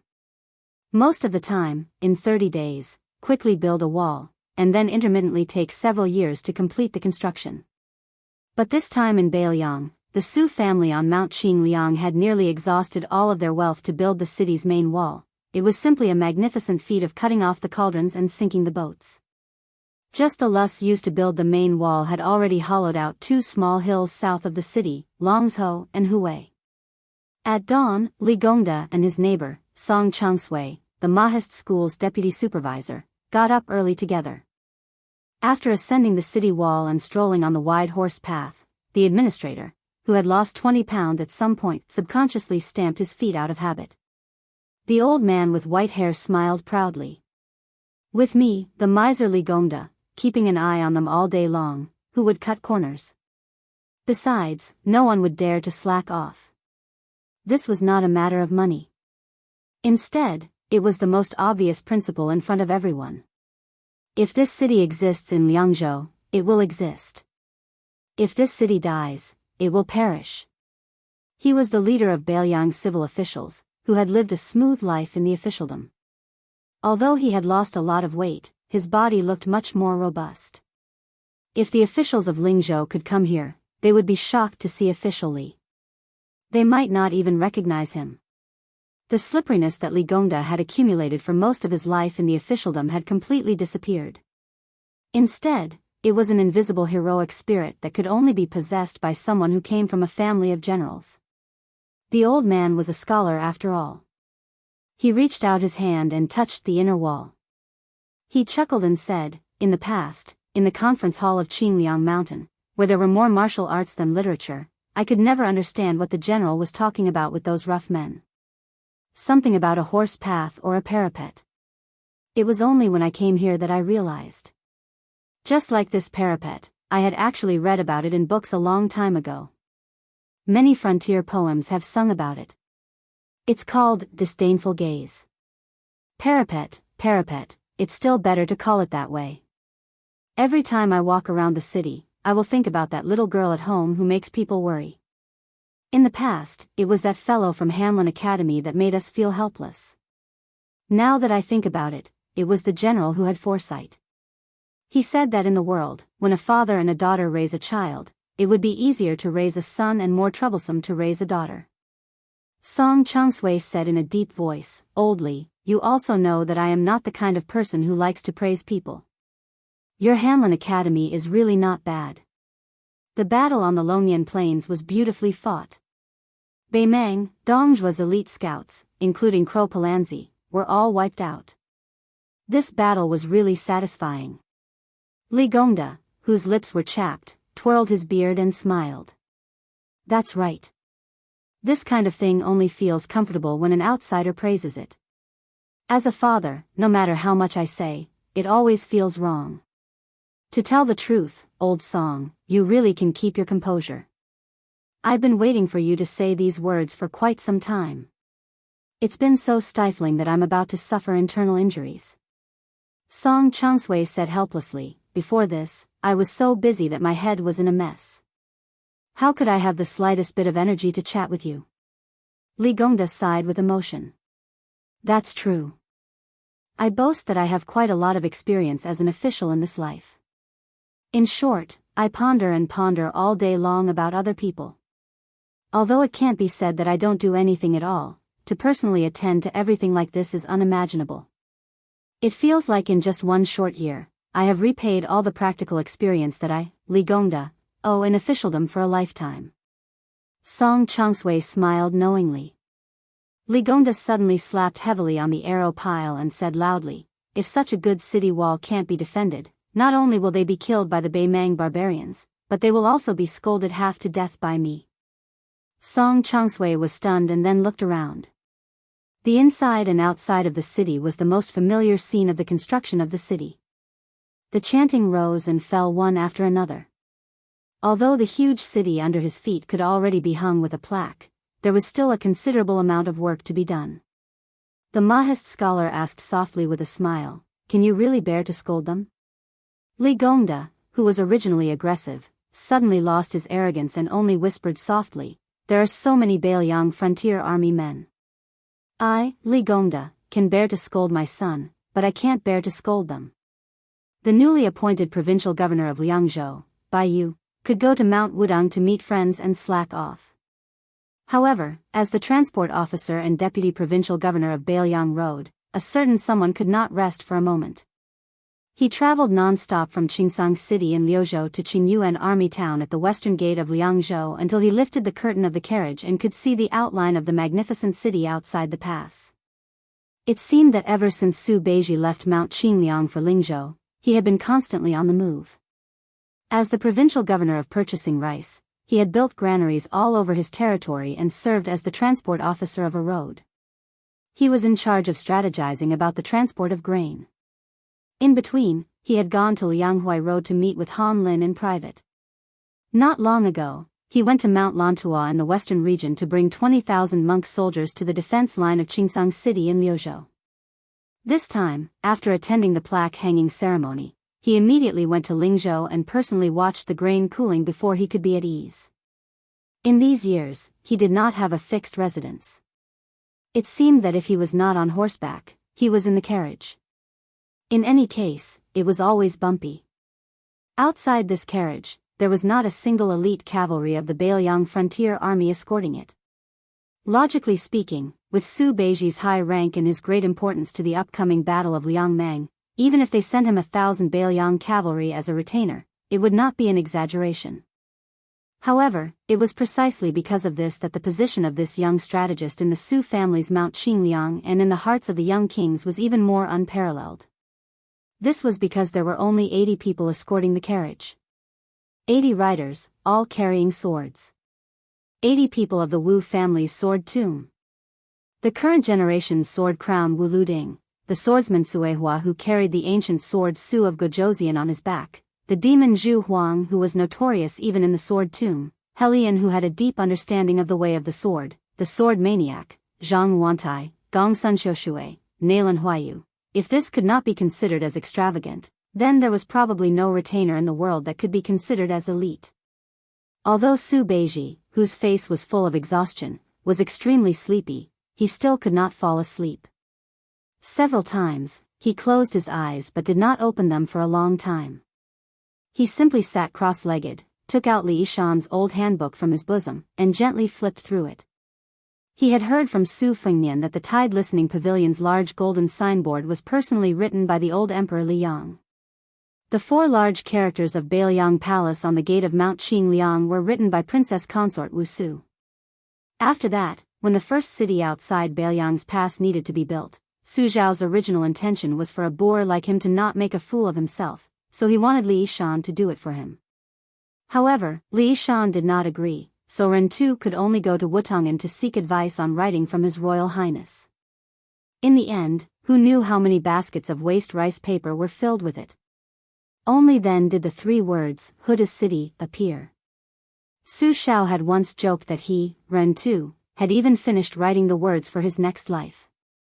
Later on, for example, the signboard in the Liuzhou provincial governor's mansion within Qingsang City was the words chosen by the young vassal king from his master Li Yishan's writings.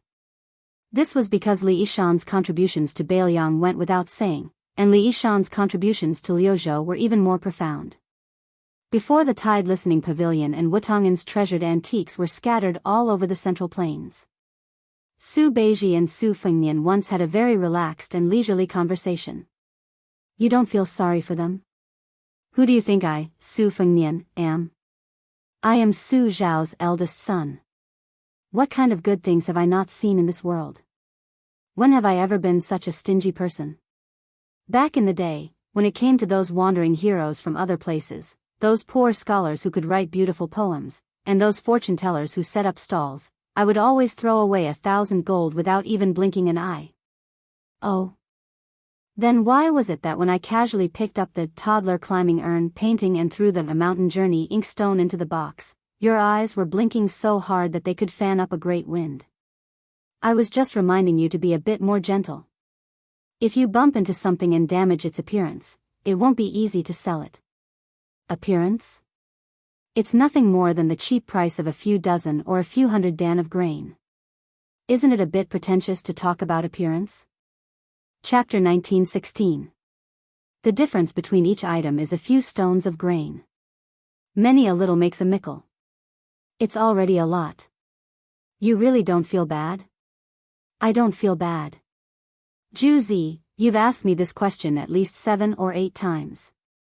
Oh, I don't know why, but every time I ask you this question, I feel quite happy. It's much better than drinking the green ant wine.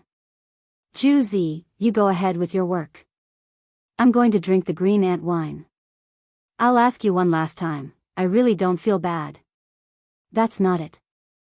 I just want to ask, all your belongings have been ruined by me. What about the betrothal gifts for your wife? Same old rules. Cucumber. Salad. Su Beiji kept the notebook and stopped his thoughts. He lifted the curtains and looked at the majestic northwestern new city. In a chaotic world, the most worthless things were external possessions. When even human lives were worthless, what else could be valuable? Hong Jia's journey to the north, which caused countless scholars to become homeless, had long proven this point. In the old days, the Duke and Marquis Hall flew into the homes of ordinary people. Countless priceless antiques, calligraphy, and paintings were first picked up from the mud, the toilets in the countryside, under the peddlers' tables, and under the tiles in the corners of small courtyards. It was only in the peaceful times when there was no smoke of war that they became valuable again. Su Beiji originally wouldn't have sold them at such a low price. However, after the spring snow building incident, the Central Plains had become chaotic. It had only been 20 years since Hong Jia's journey to the north. Most of the older generation of scholars still remembered it clearly. This group of people wouldn't buy things at such a time. No matter how cheap they were, could they be compared to things that were given for free after the war? Therefore, unless it was a rich and scholarly family that was truly obsessed with the scholarly and had a hobby of collecting, they would only come after hearing the news. It was one thing for them to come to Beiliang. Whether they could use their face and connections to buy the things they wanted was another matter. Whether the first-class officials of great and city who had enjoyed 20 years of prosperity on the water transport were willing to give face and open a back door was the third matter.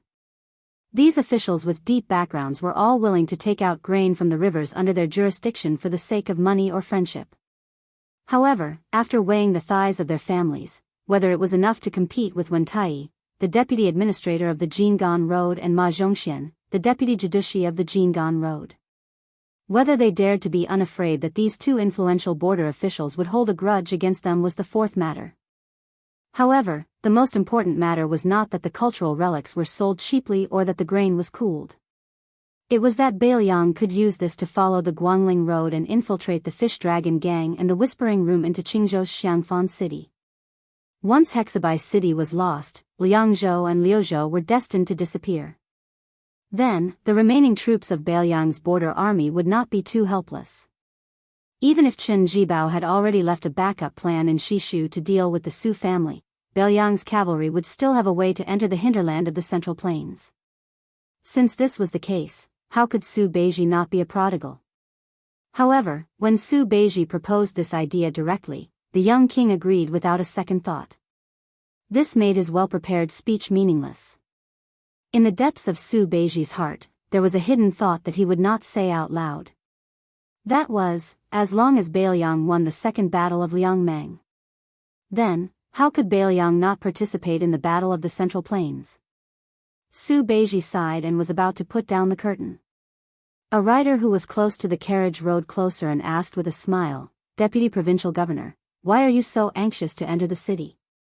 The person who asked was Nailan Huayu, a female swordsman of the Sword Tomb who was shrewish but meticulous. After all, she was a woman who had won the Rouge Award twice in a row. Although she was not young, she was still charming, especially when she was riding a horse with a sword on her back. It was indeed a beautiful scene. Su Beiji asked with a smile, "Nailan Huayu, if I sold your sword for 3 or 4 taels of silver, would you feel sad?" Nailan Huayu was confused. Then she smiled sweetly and said, "Let's not talk about whether I feel sad or not, but I will definitely beat you up until your parents can't recognize you." Su Beiji smiled and said, "You haven't answered the question yet." Nailan Huayu laughed and said, "I don't feel sad. I don't know your relationship with the prince. If you dare to sell my things like this, I dare to go to Tide Listening Pavilion to get better things. My sword has a history of 100 years. And the material is ordinary. It's not worth 100 taels of silver. Why would I feel sad?" Su Beiji smiled and sighed inexplicably, "I feel sad." Nailan Huayu, who had always been unscrupulous, couldn't help but tease, "Sir Su, did your brain get damaged by the carriage?" Su Beiji suddenly smiled and said, "Nailan Huayu, do you want to know what someone said about you?" Nailan Huayu narrowed her eyes, like a cat whose tail had been stepped on. Of course, as one of the top swordsmen of the Wu family, she was more powerful than a tigress. Su Beiji lowered his voice and said, "It looks like you want to know." That person said that Nailan Huayu must be very tired. Nailan Huayu frowned and didn't say a word. Su Beiji glanced at her and quickly put down the curtain. Nailan Huayu followed his line of sight and lowered her head slightly. It seemed to be her own chest. Nailan Huayu suddenly realized and didn't get angry. She laughed and scolded the carriage loudly, "You don't have the heart, he doesn't have the guts. Neither of you are good people." Su Beiji, who was lying in the carriage, smiled and slowly closed his eyes. In fact, Su Fengnian didn't say that annoying comment. However, Su Beiji felt that guy was someone who would say such things, so he said it for him. However, Nailan Huayu didn't have the guts to say it. It was very chewy. Su Beiji thought about it and felt it was very interesting. Su Beiji, who was resting with his eyes closed, said to himself, "So many people have died at Jianghu in the western region. People have also started to die in Qingsang City in Liuzhou. Next will be outside Liangzhou Pass. So I hope that one day in the future, Nailan Huayu, you can tell him what's in your heart. So you have to live, you also have to live." Between the last 2 sentences, Su Beiji paused for a long time. The White Horse Bazaar outside the new city was called a bazaar, but it was no different from the slightly larger town in Lingzhou. And this bustling bazaar was definitely the most chaotic place in the world. There were the Biyao frontier army in armor patrolling inside and outside, the Jianghu people who participated in the western region's encirclement and suppression of the demon, the various merchants of Lingzhou who came here to do business, the scholars of the Central Plains who came here to enjoy the scenery of the frontier fortress, the citizens of the 3 provinces in Biyao who came here to participate in the construction of the city, the Taoist priests and monks who helped to read divination and write letters to their families, the seedlings and commoners who came here to join the army full of passion but were rejected, the wanderers who came here to fish in troubled waters. Occasionally, one could even see the civil officials of Biyao who came here in 2s and 3s to rest, drink green ant wine, and serve a plate of peanuts and a bowl of spiced beef. They came and went quickly. There were scholars from various academies who came here to study under the lead of the old scholars. It was said that not long ago, Master Yu of the Shangyin school, who was famous in the Central Plains, also brought her disciples who were well-read in poetry to travel here. There were also rumors that Master Yu of the Shangyin school had an unclear relationship with our prince. Everyone was either busy or leisurely, but they all knew that the moment the young prince appeared in the new city, the second battle was the Battle of Liangmang. It was the real beginning. For thousands of years, whether it was the Central Plains or the grassland, the cavalry army with the largest number would go all the way to the south until they met the cavalry with the strongest combat power. Today was the day that the signboard of the north rejecting city was hung. The sun was high in the sky. The White Horse Bazaar was getting more and more crowded. People couldn't help but follow the 2 walls to the north. Then, the laborers and commoners who participated in the construction of the city were able to stop their work and leave the city from the east and west gates, joining the 2 large and dense groups. The north rejecting city, the north rejecting city. The main gate was naturally in the north, where the Biyao frontier army pointed their swords, where the Su family cavalry pointed their spears. They had already gone north for 20 years. How did the people of the Central Plains know? How did the Liang imperial court calculate? Our Biyao cavalry is the best in the world, and we don't care about them. Biyao Governor-General Chu Lushan and Biyao Taoist advisor Li Gongda led many civil and military officials. They had already gathered at the main gate of the north rejecting city. They set up ladders and waited for the signboard with the Biyao, Su, word flag to be raised up high and hung on the city wall. The 10,000 great snow dragon cavalry were like white snow surging on the ground. Under the lead of Yuanzhuazong, they were the first to stop on the vast empty land north of the city. Following closely behind were the 2 heavy cavalry armies, the Fat Tiger Army and the Wei Bear Army. They stopped at the left and right wings of the great snow dragon cavalry. Finally, it was He Zhonghu and Zhou Kang's troops outside of Biyao Pass. After the thunder of horse hooves, there was a short moment of silence. Who knows who was the first to raise their head and look over? Everyone saw a dazzling white rainbow streaking across the distant sky. That white rainbow landed on the city wall. When he appeared, Li Gongda and Chu Lushan exchanged glances and smiled. They started to raise the signboard. That young man waited until the giant signboard hung above the city gate before he slowly pulled out the sword by his waist. At the same time, the cavalry below the city gate all pulled out their Biyao swords. The water was deep and silent. The sound of the horse hooves of the Biyao cavalry was the most majestic war drum sound in the world. Su Dao. North rejecting city. That scene. Halberd crossing the river. In another 100 or 1,000 years, it would still be a legend. Chapter 1917. After reading and hanging the plaque on the city wall, Administrator Li Gongda led Su Fengnian to the general's mansion near the south gate. The main imperial road ran through the north and south, and the civil and military offices in the city were located on both sides of the mansion. Along the way, Li Gongda, one of the 2 city governors, talked endlessly. He talked about the height of the main city wall, the length of the double roads, the number of crossbows on the city wall, the inventory of arrows and armor, and so on. He was so familiar with it that it was like he was reporting how much silver was in a box or how many copper coins were in a cabinet. The administrator was even able to blurt out details such as how many Northern Mang catapults a single wall could withstand, how many Northern Mang soldiers would surround the city, and how many other details such as how many Northern Mang soldiers would attack the city. He also knew the mobilization of troops on this central axis, how to build a second line of defense once the main city gate was breached, and how the small-scale cavalry would assist in the defense at the crucial moment. Not to mention Su Fengnian, Chu Lushan and Yuan Zuozong looked at each other. Jean Partridge Zhou Kong, Infantry Deputy Commander Gu Dazu, and other generals all widened their eyes. In the past, in Lingzhou in the south of the Great Wall, it was recognized that the power was in the Zhong family and the money was in the Li family. Everyone in the officialdom of Biyao knew that this stingy official was good at making money. They had never heard that Li Gongda could do things so flawlessly. Approaching the general's mansion that had not yet been completed, Li Gongda suddenly smiled and said, "The Beijua city used up all the giant trees collected from the deep mountains and forests of Nanzhou and Shishu and then stored in Biyao for many years. The giant stones needed to build the city almost turned the cave of Lanyu upside down. Let's not talk about these distant places. I believe that when you look to the south, you can't see the two hills at the head of the dragon and the tail of the tiger.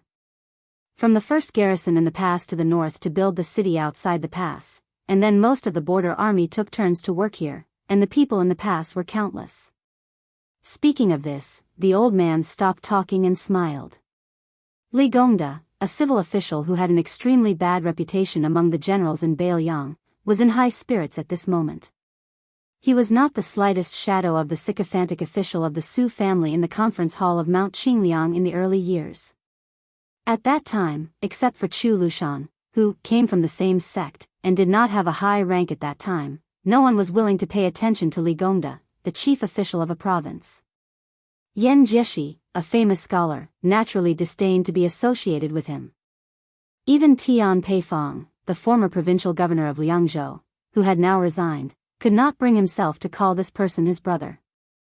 At that time, when Biyao was determined to build Biyao city, everyone mistakenly thought that the young vassal king did not really intend to let Li Gongda preside over the overall situation. Instead, he wanted to send the administrator, who had turned the officialdom of Lingzhou into a mess, out of the pass and hide him from then on. First, it was a legitimate reason to demote him, and second, it was to pave the way for Su Beiji, Chen Shiliang, or Chang Sui, and other trusted subordinates. Little did they know that Li Gongda really had a firm foothold in Biyao city. Song Zhangsui, Tian Peifong, and Wang Linquan, the deputy governors in charge of the three specific directions, followed the administrator's lead. They did not have any intention of overthrowing Li Gongda, and Li Gongda lived up to everyone's expectations and quickly got into his role. It had to be said that for a person who could become a civil official in Biyao, when he was really practical, he was not careless and did everything himself. In the words of Li Gongda's private chat with Song Zhangsui, he was putting an end to the official career, living with the generals and craftsmen. He had experience in prospecting, tamping earth, materials, military manuals, stockpiling grain, and so on. Although he could not be called omniscient, he could not be considered an outsider. In the end, he could bow his head and command. Suddenly, Li Gongda continued craftily, "Your Highness, Mount Qingliang cannot skimp on all expenses for tonight's celebration banquet." The old infantry commander, Yan Wenluan, who had probably never chatted with Li Gongda in his entire life, spoke up for the first time. Official Li is not at all overboard in taking advantage of the situation this time. Su Fengnian pointed at Biyao, who was beside him. "The transport envoy is here," he said with a laugh. "Our head shopkeeper in charge of money is here." His words carry more weight than mine. Su Beiji hesitated for a moment, then nodded and said with a smile, "That's good. Originally, I had intercepted a chest that contained roughly 2 paintings by Sui Ying, the painting saint of the Great Feng dynasty. One was a green Buddha's hand inkstone made by the emperor of the Southern Tang dynasty, and the other was a jade seal of the emperor of the Great Qin dynasty. There were 15 or 16 pieces scattered about. It wouldn't be difficult to sell them for 5,000 or 6,000 taels of silver. After the celebration banquet, you can go to Mount Qingliang and Mount Qingliang to move some out. After I sell this chest of items, I should be able to quickly fill this hole. Moreover, I will have some spare money. When the time comes, I will hand it over to official Li." As soon as Su Beiji's words came out, everyone tacitly turned to look at the young king. Su Fengnian rolled his eyes. The audience burst into laughter. Perhaps Su Beiji was the only one who dared to openly stab the new King Liang. After the celebration banquet, there were 3 parties. The generals were divided into 2 groups. Yan Wenluan, Chen Yinshui, He Zhonghu, Lu Yuanji, and Lin Dofang were the veterans who had experienced the Spring and Autumn War. The youngest one, Yuan Zuozong, also participated. For the Su family of Mount Qingliang and the Beiliang Frontier Army, this Yuan Baixiong was indispensable. After all, in terms of military affairs, Yuan Zuozong was the only one who could be compared with the white-clothed war saint Qinjibao. Although there were many famous generals in Beiliang, the one who could really make Qinjibao sincerely admire was probably only Yuan Zuozong. Qinjibao had said many times that Yuan Zuozong was the most underrated general in the Spring and Autumn War. The governor of Beiliang, Chu Lushan, personally led the other group, which included Wang Ji, Chao Xiaojiao, Hong Xinjia, and Hong Yu. The deputy provincial governor of Beiliang, Yang Shenxing, also attended the banquet. The third party was a scholar banquet hosted by Li Gongda, Huang Shang, and Tian Peifang. Most of the guests were scholars, and many Lu family disciples were also mixed in. Chapter 1918. Su Fengnian drank 1 cup after another. Although he drank a cup of green ant wine in 1 gulp, he only drank 2 small pots of wine after 3 rounds. The main reason was that no one urged him to drink to his death. This wasn't strange. When Su Xiao was still alive, he once said that the worst people in the world were those who relied on their high alcohol tolerance to urge others to drink. When it came to alcohol, one had to drink until they were drunk to their heart's content. Otherwise, they would only suffer. Of course, although Su Xiao said this, he didn't hesitate at all when he caught someone with a lower alcohol tolerance than him. The person being urged to drink would say, "How many battles did you win in the past? You have to drink 1 cup at a time. How many battles did you lose? I, Su Xiao, will help you remember them. If you don't want to be made fun of, you'll feel bad if you don't drink a few cups of wine today, right? Also, who heard that your grandson just started studying and needs to drink wine? Or that your son got beaten black and blue because he fought over a woman? As a father, how sullen are you? You need to drink to relieve your worries." However, although Su Zhao's ability to urge others to drink was unparalleled, as long as he drank with others on Mount Qingliang, no matter how many people he drank with, he would always get drunk. It could even be said that he would vomit whenever he drank. In this way, his alcohol tolerance could be considered mediocre. Don't think that martial artists who were accustomed to life and death drinking were more unbridled. In fact, when scholars drank, that was what was called heroic and uninhibited. Su Fengnian almost couldn't get away from the banquet. For example, the mountain chieftain of Green Deer Cave Academy, Huang Cheng, insisted that they both drink 3 cups of wine.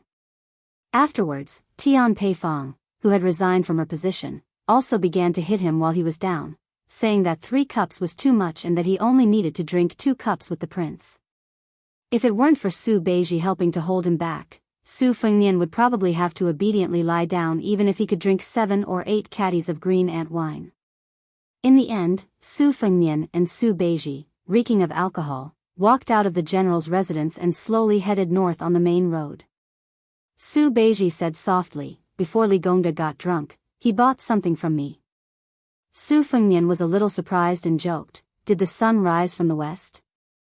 Our administrator has always been interested in collecting gold and silver, and he has always scoffed at antiques." Su Beiji brushed it off with a laugh. "It's just a small private seal.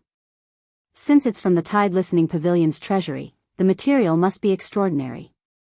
In my opinion, it's been passed down through the generations. Due to its frequent use, the color of the ink is excellent. But that's secondary.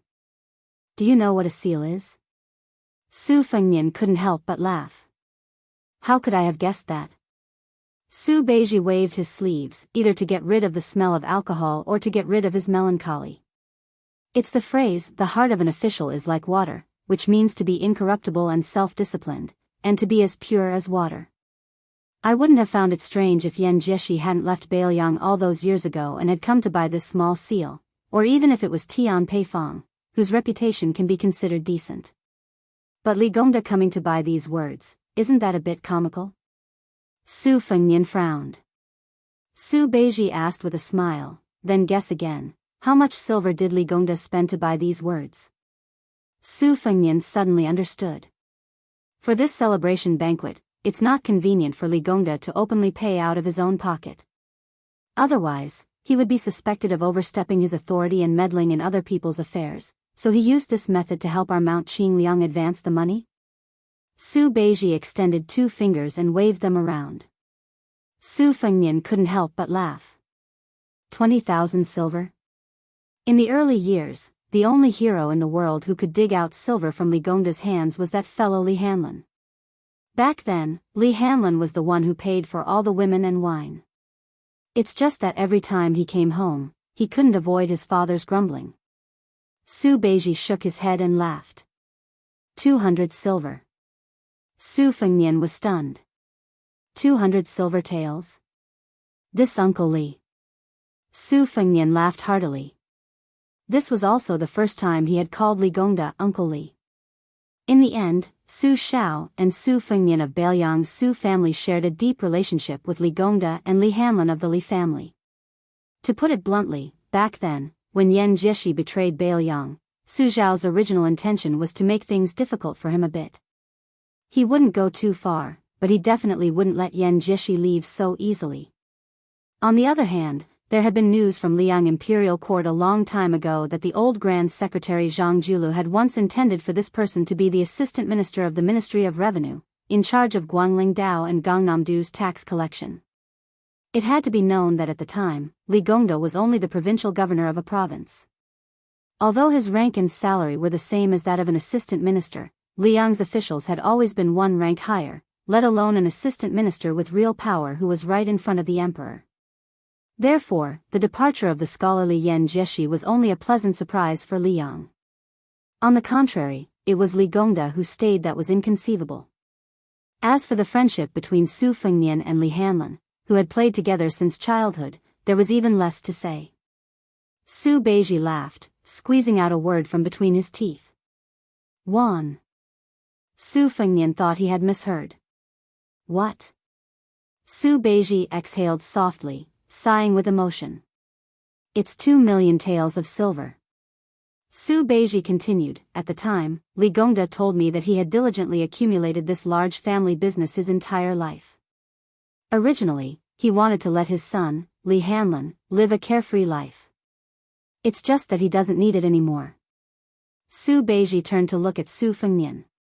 He raised his arm, clenched his fist, and patted his chest.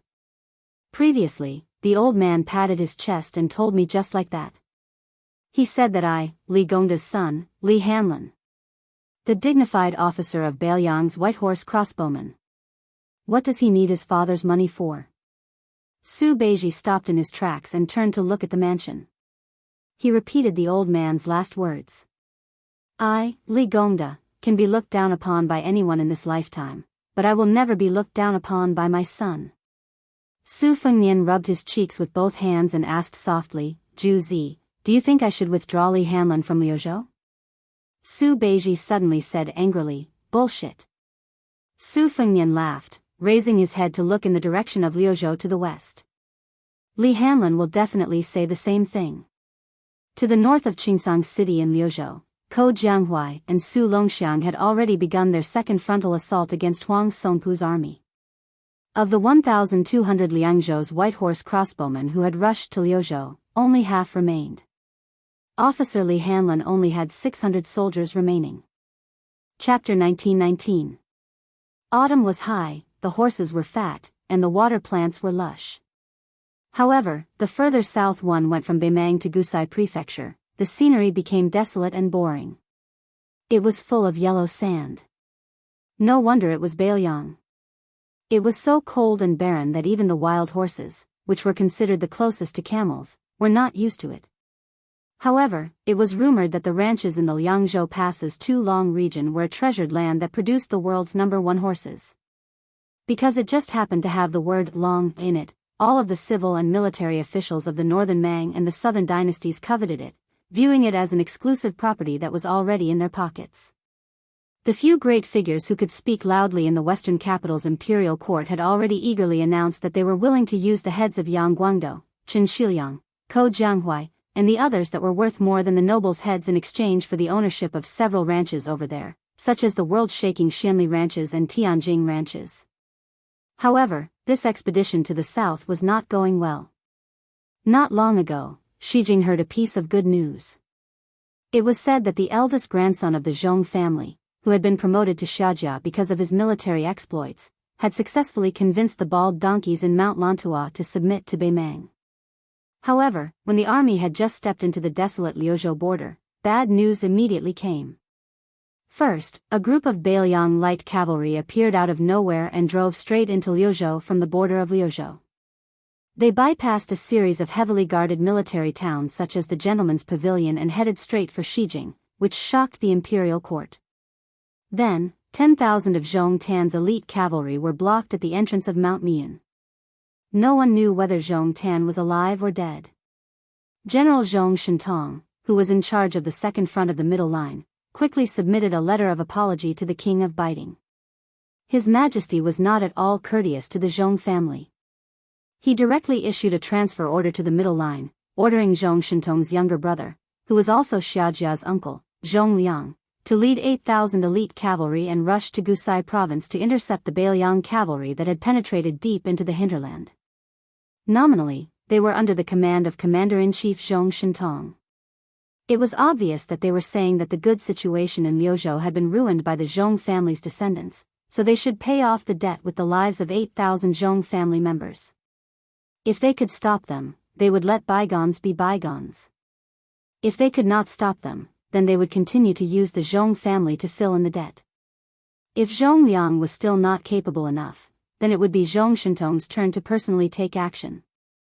There would be no need for him to get involved in the battle outside Liangzhou Pass, and he would obediently go to Gusai province to clean up the mess. After Hong Jingyan died inexplicably on the Longyan plains, the tens of thousands of Ruren cavalry were leaderless, and in the blink of an eye, they were carved up by the various major factions on the front lines. The major factions of the northern grasslands, who had suffered losses in the first battle of Liangmang, had more or less begun to make their own calculations. After the fall of General Zhong Shintong, how many veteran soldiers of the Zhong family would they be able to get their hands on? On the grasslands, everyone felt awkward when they learned from those scholars of the southern dynasty, who were fond of romance, sitting down and discussing the Tao. However, everyone was familiar with sharing the spoils. The army of Beimang on the western front pushed southward step by step. Their speed was not fast. 10 days ago, this army was suddenly attacked by 10,000 Beiliang dragon elephant cavalry. In just 1 hour, the 6,000 vanguard cavalry under Huang Songpu's command were left on the battlefield. From the close combat to the conclusion of the battle, and then to the careless collection of the corpses, many of the nobles of Longguan who had their ambitions in Liangzhou still felt that they had not recovered from the shock.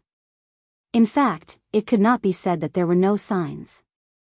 After the army crossed the border from Gusai prefecture of the southern dynasty into the territory of Liuzhou, their own horse railings had clashed head-on with the Beiliang scouts. Soon, the generals of Beimang who had learned the truth were all stomping their feet and cursing their mothers. Of all things, it was the white horse crossbowmen outside Liangzhou Pass who had come here to cause trouble. Although they had already broken camp and moved southward away from the court, whether it was General Huang Songpu or the generals of Longguan who controlled the elite cavalry of the southern dynasty, they had no choice but to pay attention to what was happening in their own backyard. They did not want Huda town to see the figure of a Beiliang crossbowman. This was the emperor's personal decree in the Western Imperial Court. What was the result? Fatty Dong's crow railings were all dead. General Lu Gui's black fox railings were also all dead. It was even said that Dongzhuo's brother-in-law had lost his life in the Longyan plains. In the end, that young Beiliang lieutenant named Li had become famous in the grasslands overnight. Now, He had even swaggered into the northern part of Liuzhou to show off his prowess. Huang Songpu was an experienced veteran on the battlefield. Therefore, when the intelligence reports of the casualties of the horse railings kept coming into his tent, he had already begun to shrink the front line and slow down the speed of advancing southward. Obviously, he did not want to make any mistakes. The backbone of this army was the old king of the southern courtyard, Huang Songpu, who was used to being lawless in the southern dynasty of Beimang. It was very obvious that the main force of this army was the direct descendants of the Jia and Yi families of Longguan. Although Huang Songpu still carried the title of one of the 13 great generals of Beimang, the title of king of the southern courtyard had long been taken off. He was also an old man who had once retired. In the end, the troops that could barely be considered Huang Songpu's direct descendants numbered only 30,000.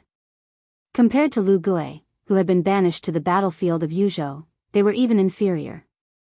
To tell the truth, in the first battle of Liangmang, Fatty Dong had personally presided over the situation on the Central Front, and victory was assured. They had even taken down Huda city, and the corpse of Beiliang's great general Lu Jinu had been sent back to the southern dynasty in a coffin. The situation was very good. On the other hand, the battlefield of Liuzhou, where Lu Gui presided, was at least evenly matched. Although the losses were not small, even the deputy general of the Longxiang army, Wang Lingbao, had died in battle. It was a pity that the Yuzhou side was too much of a burden. Perhaps it was because Yang Yuanzhan was really too old that his army had been completely wiped out. In the end, only the Ruren cavalry managed to escape, which led to the complete defeat of Beimang. Therefore, at the bottom of their hearts, the great and small clans of Longguan did not feel that the Beiliang frontier army was really anything to be afraid of. This was especially true for the troops of Liuzhou that were naturally inferior to the Liangzhou cavalry and the Yuzhou infantry. Apart from the Longxiang army that had suffered serious injuries in the first battle, were there any other first-class elites that could be brought out? No matter how wide their eyes were, they would not be able to find any. As a result, almost all of these fellows were suppressing their resentment, especially the lingering Liangzhou crossbowmen. They were all the more annoying. Chapter 1920. At dawn, an old man, who had stayed up all night, slowly walked out of the heavily guarded cowhide tent accompanied by several strong retinues. He came to a small slope and looked south. Among the retinues, a middle-aged man, who was dressed like a Confucian scholar from the Central Plains, was particularly eye-catching. Facing the old man, who was still powerful, he did not show any restraint. The old man was tall, with white hair and beard. He wore armor and carried a saber. He did not look old at all. Generally speaking, although they were one generation apart in age, they had the same aura. The old man was Huang Songpu, one of the few great generals in the southern dynasty. The Confucian man was Zhong Liang, who was not well known in the Beimang army. He was a first-class master in the Beimang Jianghu. No one had heard that he had led an army to fight a war. This time, he was supposed to lead 8,000 elite cavalrymen to Gusai State to put out the fire. It was unknown why he took a detour here alone and let the 8,000 elite cavalrymen of his family go straight to the belly of the southern dynasty. This time, the rise and fall of his family was at stake. Zhong Liang seemed to be taking this too lightly. Zhong Liang happened to see the death of the 6,000 cavalrymen of Beimang. Then, he made up his mind not to move. He followed the army to the south and stayed there for so many days. During this period, this martial arts grandmaster of Beimang, who could be described as the only one left, personally took action twice and killed 40 to 50 crossbowmen of Liangzhou who had left the battlefield. Ma Lanzi, who was personally taught by Huang Songpu, had quite a reputation in the border army of the southern court. However, compared to Dongzhuo's Black Crow Lanzi or his peer Lu Gui's Black Fox Lanzi, he was still quite a bit inferior. This was not to say that Huang Songpu's ability to manage the army was inferior to those two. Since the old man was able to control the military of Xijing for so many years and was able to divide the north and south with Su Huainan, the king of the northern court, naturally he was not an ordinary person. It was just that in these 20 years, Huang Songpu's status as the king of the southern court was far more important than that of a general. He had no choice but to lean towards the court. Since he had become the head of the southern court, he naturally had to seek benefits for the entire Xijing and fight for positions for his colleagues and subordinates with the surname of Longguan.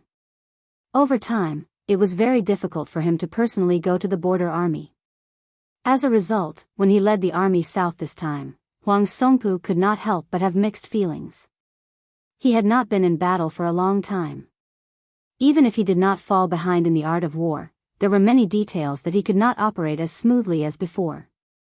If it was the him from more than 10 years ago, those 6,000 vanguard cavalry would definitely not have the guts to charge forward recklessly, colliding with the 10,000 Longxiang army without permission. However, this was not what truly made the elder feel tired, but rather some inside information that no one knew about.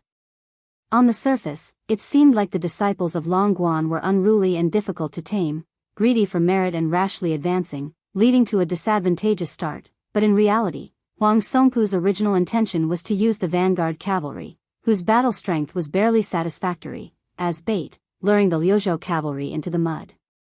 The elder had long prepared 10,000 personal elite cavalry, accumulating power, waiting for the battle to enter a stalemate.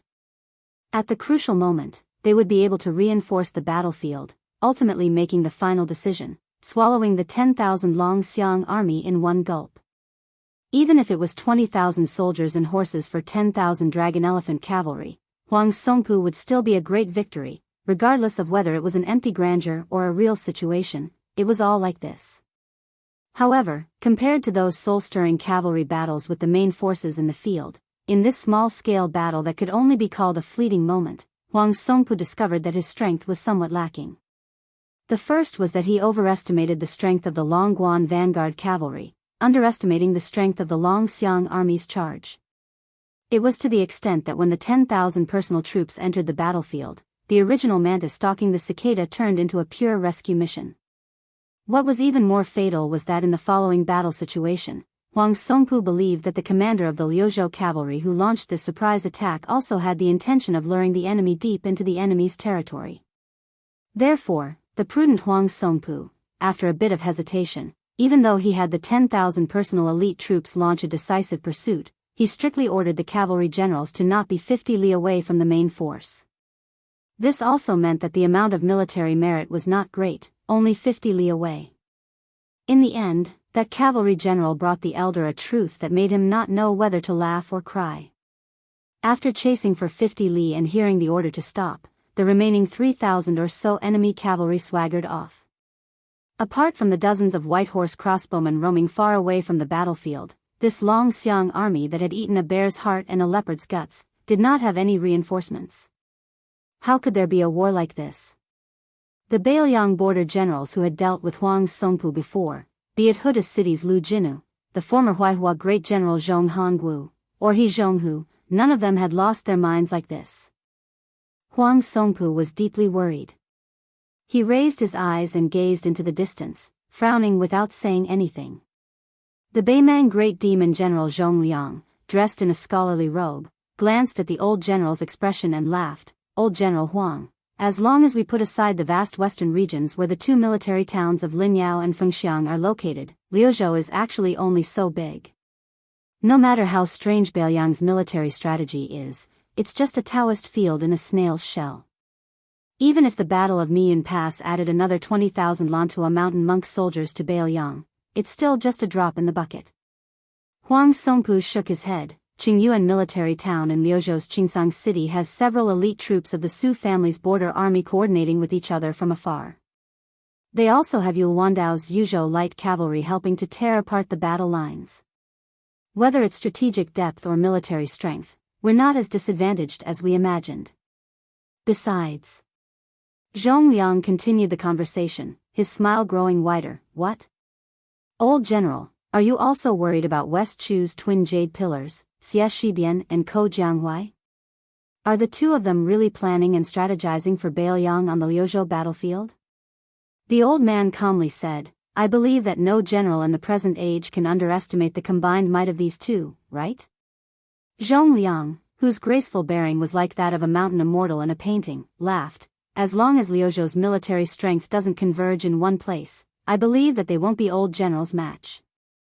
Right now, the 30,000 Longxiang army, compared to the first battle, although their numbers haven't decreased, and they're all elite cavalry transferred from the left and right cavalry of Liuzhou, their combat strength is still a little lacking. As for Ko Jianghuai's Liuzhou youths, they're all pieced together and won't be able to fight a tough battle.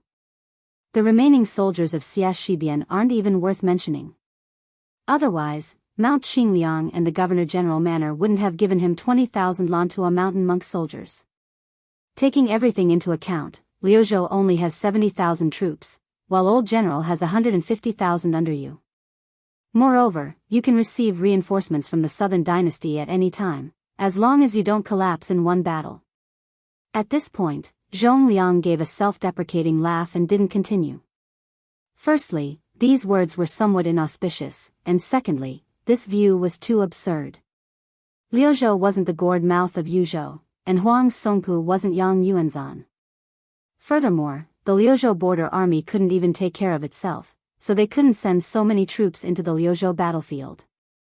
The old man dismissed it with a smile, saying, just Xie Shibian and Ko Jianghuai, these two young people, were able to make Yan Jinshuan and Yang Shenxing, these old generals, suffer a great loss.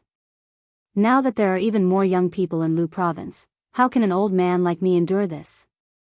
Zhong Liang thought about that secret matter and sighed, the older the ginger, the spicier it is. Zhong Liang turned his gaze and looked toward the west of Qingsang City. Northern Mang and Southern Dynasty's elite infantry troops were temporarily transferred from the various military towns. A total of over 30,000 people were sent directly to the western regions. At this moment, they had probably already attacked Fengxiang and Linyao. Beimang's Chao Wei and Yulwandao cavalry had no way out. Only, let alone the northern Mang's southern court and this army on the western front, in reality, even the protectorates of Mount Xingliang and Huaiyang Pass did not expect that the newly appointed Lu Province Deputy General Xia Shibian, who was supposed to lead 20,000 monk soldiers to Azure City, would instead split his forces and quietly enter Fengxiang town and Linyao town, biding his time. As for Lu Province General Ko Jianghuai, at this moment, he was leading 10,000 light cavalry of various brands, charging north with the speed of lightning. Then, he suddenly stopped at the maximum distance that the Huangsong Pu horse fence could possibly appear.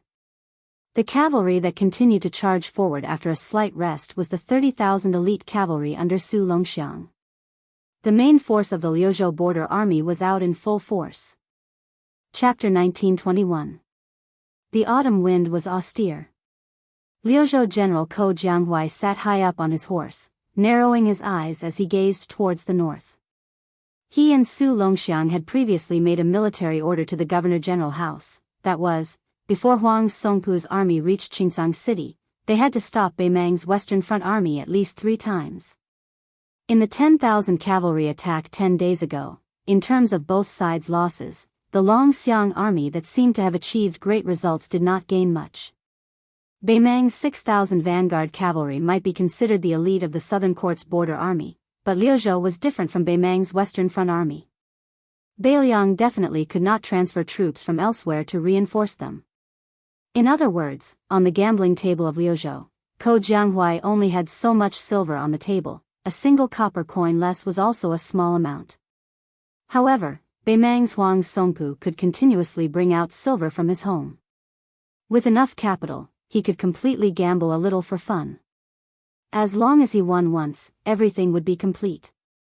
That was why Ko Jianghuai's previous probing definitely had a deeper meaning, which was to make Huang Songpu, this Beimang veteran, feel even more tense. Then, he would straightforwardly and cleanly make a big gamble, gambling on Huang Songpu's slackness. Then, even though Liangzhou's crossbowmen were incomparably skilled, in the end, they could not go around so many of Huang Songpu's grassland fences and spy on the specific details of Beimang's camp. Ko Jianghuai could only use the Longxiang army's lives to obtain this military intelligence. He had already mentally prepared himself for Su Longxiang and Li Mofen's harsh rejection. However, he did not expect that neither Su Longxiang nor Li Mofen would raise any objections. Li Mofen, who was extremely skilled in military affairs, even personally led 10,000 dragon elephant cavalry to charge into the enemy formation. Afterwards, Ko Jianghuai spoke bluntly, saying that the 3,000 Longxiang army officers and soldiers who had set up camp like Huang Songpu's and Longguan soldiers were not worth it, At that time, Su Longxiang was squatting next to that massive black tiger, only drawing back his lips, not saying anything. Li Mofan, whose entire body was covered in blood, had a rather gloomy expression, but he didn't take his anger out on Ko Jianghuai, this Liuzhou general. Ko Jianghuai closed his eyes, his mind quickly spreading out the layout of Beimang's Western Army.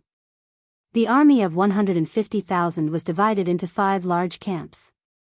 Commander Huang Songpu's 30,000 personal troops were set up in the center, their cavalry and footsteps mixed together. A certain Jia family's direct descendant troops set up their own camp.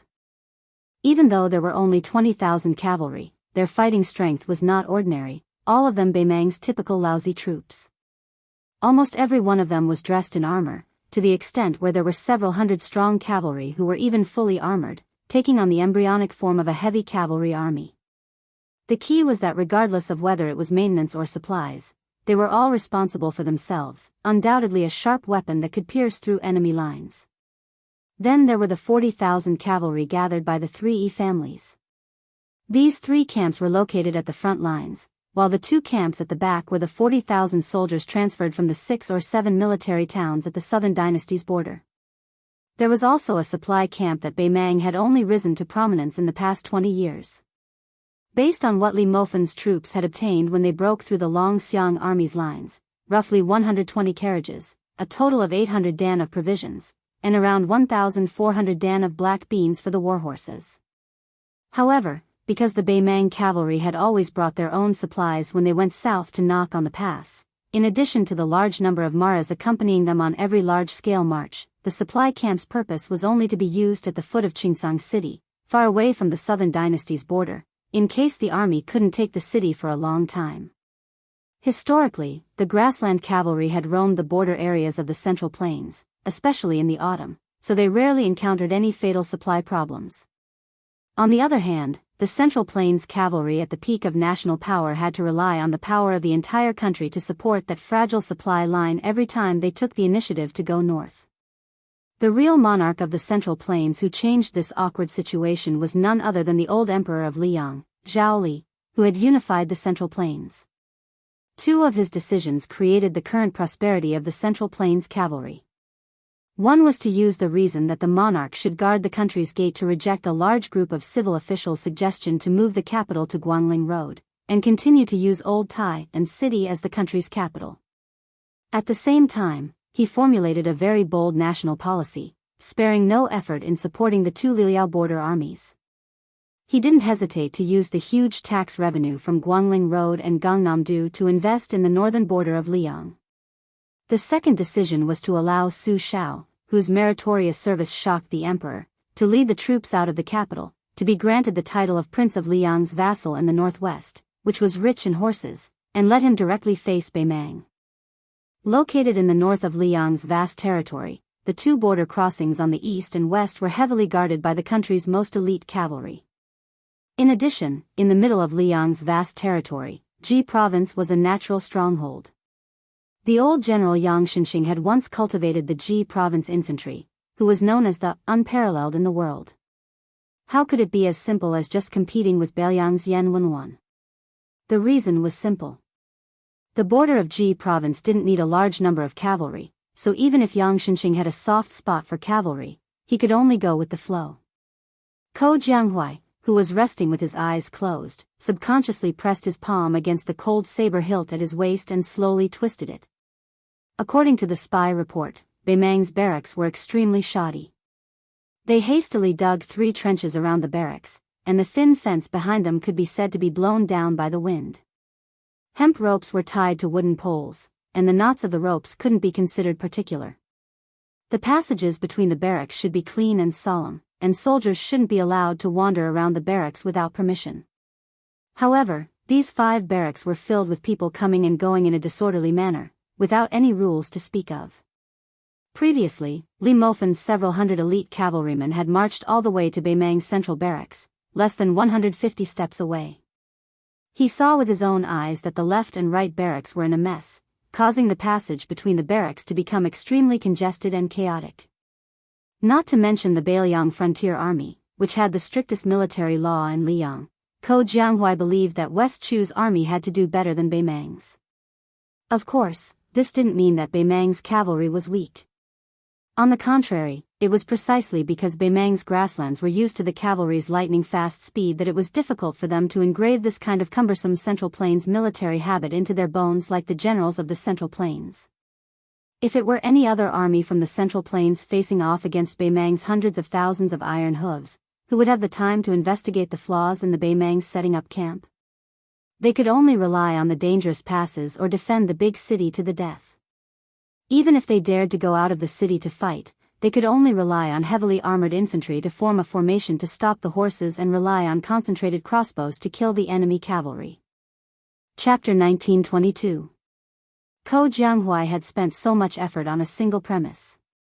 Even if the Beiliang cavalry faced the Bei Mang cavalry, they dared to fight, and could win. Ko Jianghu opened his eyes abruptly and sneered, "Ever since Dafeng began its decline, your grassland cavalry has been knocking on the northern pass and bullying the Central Plains for more than 400 years.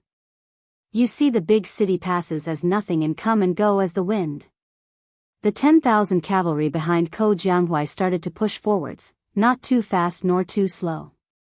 These 10,000 cavalry were really weird, and their aura was really majestic.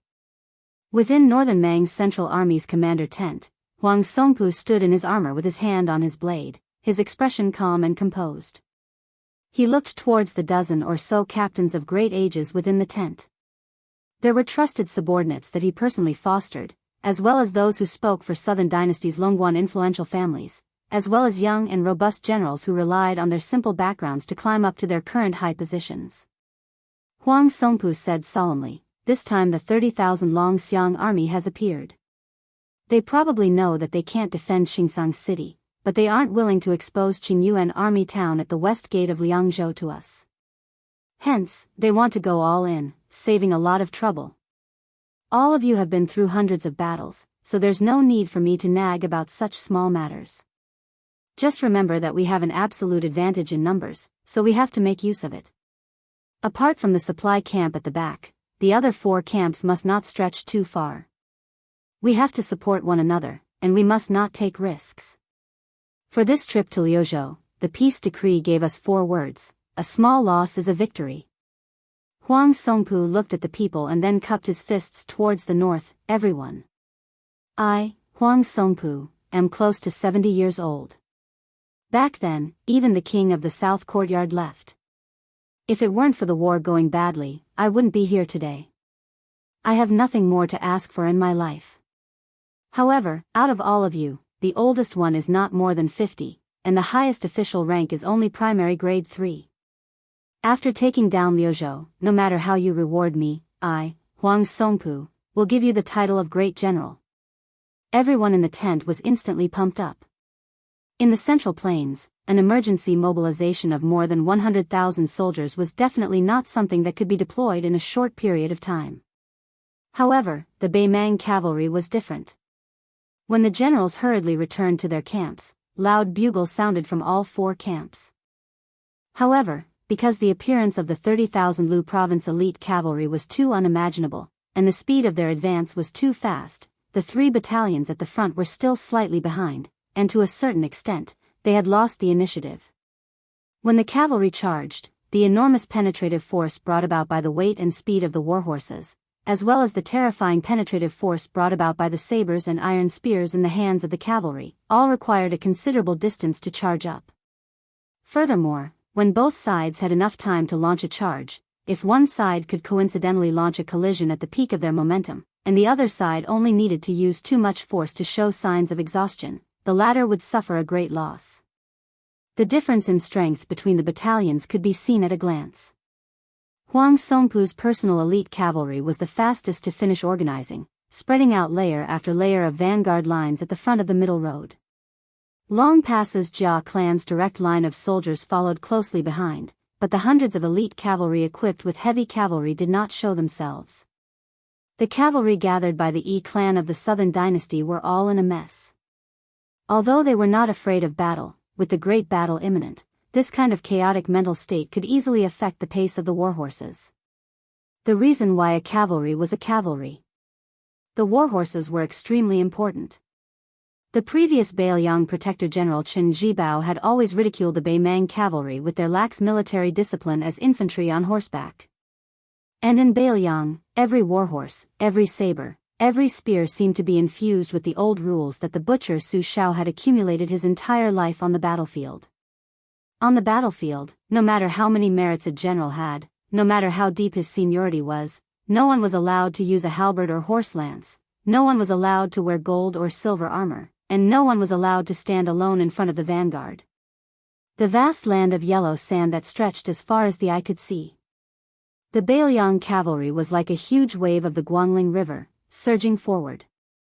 Huang Songpu, who had already mounted his horse, looked into the distance. He gripped the iron spear in his hand tightly and let out a sigh of relief. Luckily, there were still 400 grass barricades scattered around the perimeter. Otherwise, if the Liuzhou cavalry were to silently advance another 3 li, they would not have the chance to get out of the camp so easily. Perhaps there would be thousands of casualties. Huang Songpu turned his head and glanced. The current situation was still acceptable. Although it was still a little rushed, especially since his right-wing cavalry could not keep up with the center and left wing. However, the Biyao cavalry had always had a tradition. 30,000 cavalry formed an army. On the battlefield, the 3 generals led 30,000 cavalry to form a main force in the field. It was enough to deal with all kinds of emergencies. Whether to fight or to retreat, how to fight and how to retreat, who to lure the enemy, who to disturb the formation, who to cut through the formation, or who to cover the rear, as well as how the heavy and light cavalry should cover each other, they could all be said to know by heart. If the Northern Liang Cavaliers were like private tutors with strict rules, then the Central Plains Cavaliers were naturally clever and unruly people in the marketplace. In Huang Songpu's eyes, both sides had already reached the peak of their combat ability, and there was no difference between them on the battlefield. The only thing that mattered was the reaction speed of their commanders. Huang Songpu raised his iron spear high and squeezed his horse's belly. He roared, "Boys, follow me to break through Liuzhou and slaughter our way into Liangzhou." General Huang Songpu took the lead. All the generals, kiliarchs, and centurions of Beimang's Western Army were the same. Not fearing death was definitely not unique to Biyao. In the eyes of Beimang, the Central Plains and Liang troops that seemed so far away were nothing. Only the Biyao frontier army that was right in front of them was worthy of fighting with the Beimang cavalry. The first battle of Liangmang was mostly a siege battle. Beimang had indeed broken through Liangzhou's Huda city, Yozhou's Wugang city, and Luanhe city. The main forces of both sides of Liangmang would probably feel that it was not enough to fight to their heart's content. Then the second battle of Liangmang. Starting from the Miyun Pass in the west, to the current Liuzhou, to the hinterland of the Southern Dynasty, and then to the future Liangzhou Pass. The cavalry battle did not stop. Both sides, the enemy and us, died on horseback. Chapter 1923. On the land north of Liuzhou, the Beimang vanguard was naturally longer, densely packed like locusts. Huang Songpu's close to 20,000 personal cavalry gradually pulled 200 steps away from the cavalry on the left and right. These 20,000 cavalry adeptly formed into 10 large horizontal rows. The distance between each row was quite wide. Roughly, there were 4 rows of heavy cavalry in front, 5 rows of light cavalry behind, and only 1 row of light cavalry following closely behind the first row of heavy cavalry. The so-called heavy cavalry under Huang Songpu was the elite cavalry of the Beimang grassland. They were not the royal heavy cavalry that the old lady of Beimang saw as a national treasure, nor were they the true heavy cavalry of Biyao. They were different from the simple leather armor of the light cavalry. The armor they wore was mostly made of leather with a layer of scales on the inside. It was an imitation of the cavalry of the Great Feng dynasty, who boasted that their armor and horses were unparalleled. The plates of the armor were like fish scales, heavier than chainmail, and normal horse bows could not pierce through the armor. The war horses of these heavy cavalry would occasionally wear a small amount of leather armor. The cavalry held a spear, a war blade by their waist, and there would also be people who would place a mace on the saddle. The Battle of Liangmang's cavalry had already been going on for more than 20 years. Northern Mang wasn't suited to using cavalry to attack infantry, this type of uncertain strategy of gathering and dispersing. When facing a northern Liang border army that they knew the ins and outs of, feigning a retreat would only make things worse. Just as the front row of light cavalry under Huang Songpu was about to speed up and charge through the gaps between the heavy cavalry, a strange scene occurred. Huang Songpu was supposed to lead the light cavalry to use their lives to slow down the charge of the Biyao cavalry, and then let the 4 rows of heavy cavalry behind him pierce through the enemy formation in one go. However, the Liuzhou dragonesque elephant cavalry that was originally advancing side by side suddenly changed their formation. Moreover, it became strange. The 10,000 cavalry in the center actually slowed down their charge, while the left and right wings instantly began to pull back their front lines, quickly increasing their formation. Then, they no longer purposely held back the power of the warhorses, suddenly increasing their speed, almost bypassing Huang Songpu's middle army. The direction where they entered just happened to be the area where the 3 battalions were connected. It was as if they wanted to cut off the 2 arms of Huang Songpu's main force on the spot. It was too fast. It was premeditated. Encountering this unforeseen event, Huang Songpu did not have the slightest hesitation, continuing to lead the troops forward bravely. Even if the 2 forces of the Longxiang army succeeded in breaking through the formation, their own side only had 10,000 elite infantrymen stationed in the main camp. There was absolutely no hidden danger of the camp being blown up. Once both sides turned their horses around and charged again, the several hundred heavy cavalry hidden in the left camp, whose strength was closest to the king's iron cavalry, would only need to seize this opportunity to charge out, and perhaps they would be able to completely crush one of the Longxiang army units. If the charging formation of the 2 Biyao cavalry forces was full of craftiness, then the fierce collision between the 2 armies was a direct clash without any hesitation. First, Huang Songpu's group of light cavalry sped up and passed through the gap. They hurled their javelins. These light cavalry soldiers were all outstanding warriors of the Southern Dynasty's border army. Within 50 steps, the power of the javelins was countless times stronger than the horse bows. Almost immediately, the 300 Longxiang army riders fell off their horses and died on the spot. However, the first row of the Biyao cavalry continued to advance side by side. Everyone's face was cold, and they were afraid of dying first. No matter what the other armies in the world were like, this principle had been passed down by the Su family soldiers from the spring and autumn period of the Central Plains all the way to the northwest frontier fortress. It had been passed down for a full 40 years. After throwing the javelins, the Beimang light cavalry either pulled out their blades or threw their lassos. Facing the row of spears, they were similarly fearless. Fighting for life and death with the Biyao frontier army, how to survive, the Beimang Southern Dynasty border army had also experienced a full 20 years. With just a brush of the shoulder, close to 1,000 Beimang light cavalry soldiers were killed on the backs of their horses with a single spear strike. Those light cavalry soldiers still had to face the iron spears of the Longxiang army behind them. It was destined to be a tragic ending with less than 1 in 10 surviving. This was the true meaning of cavalry clashing. There were no horse bows shooting at each other, and no fancy moves.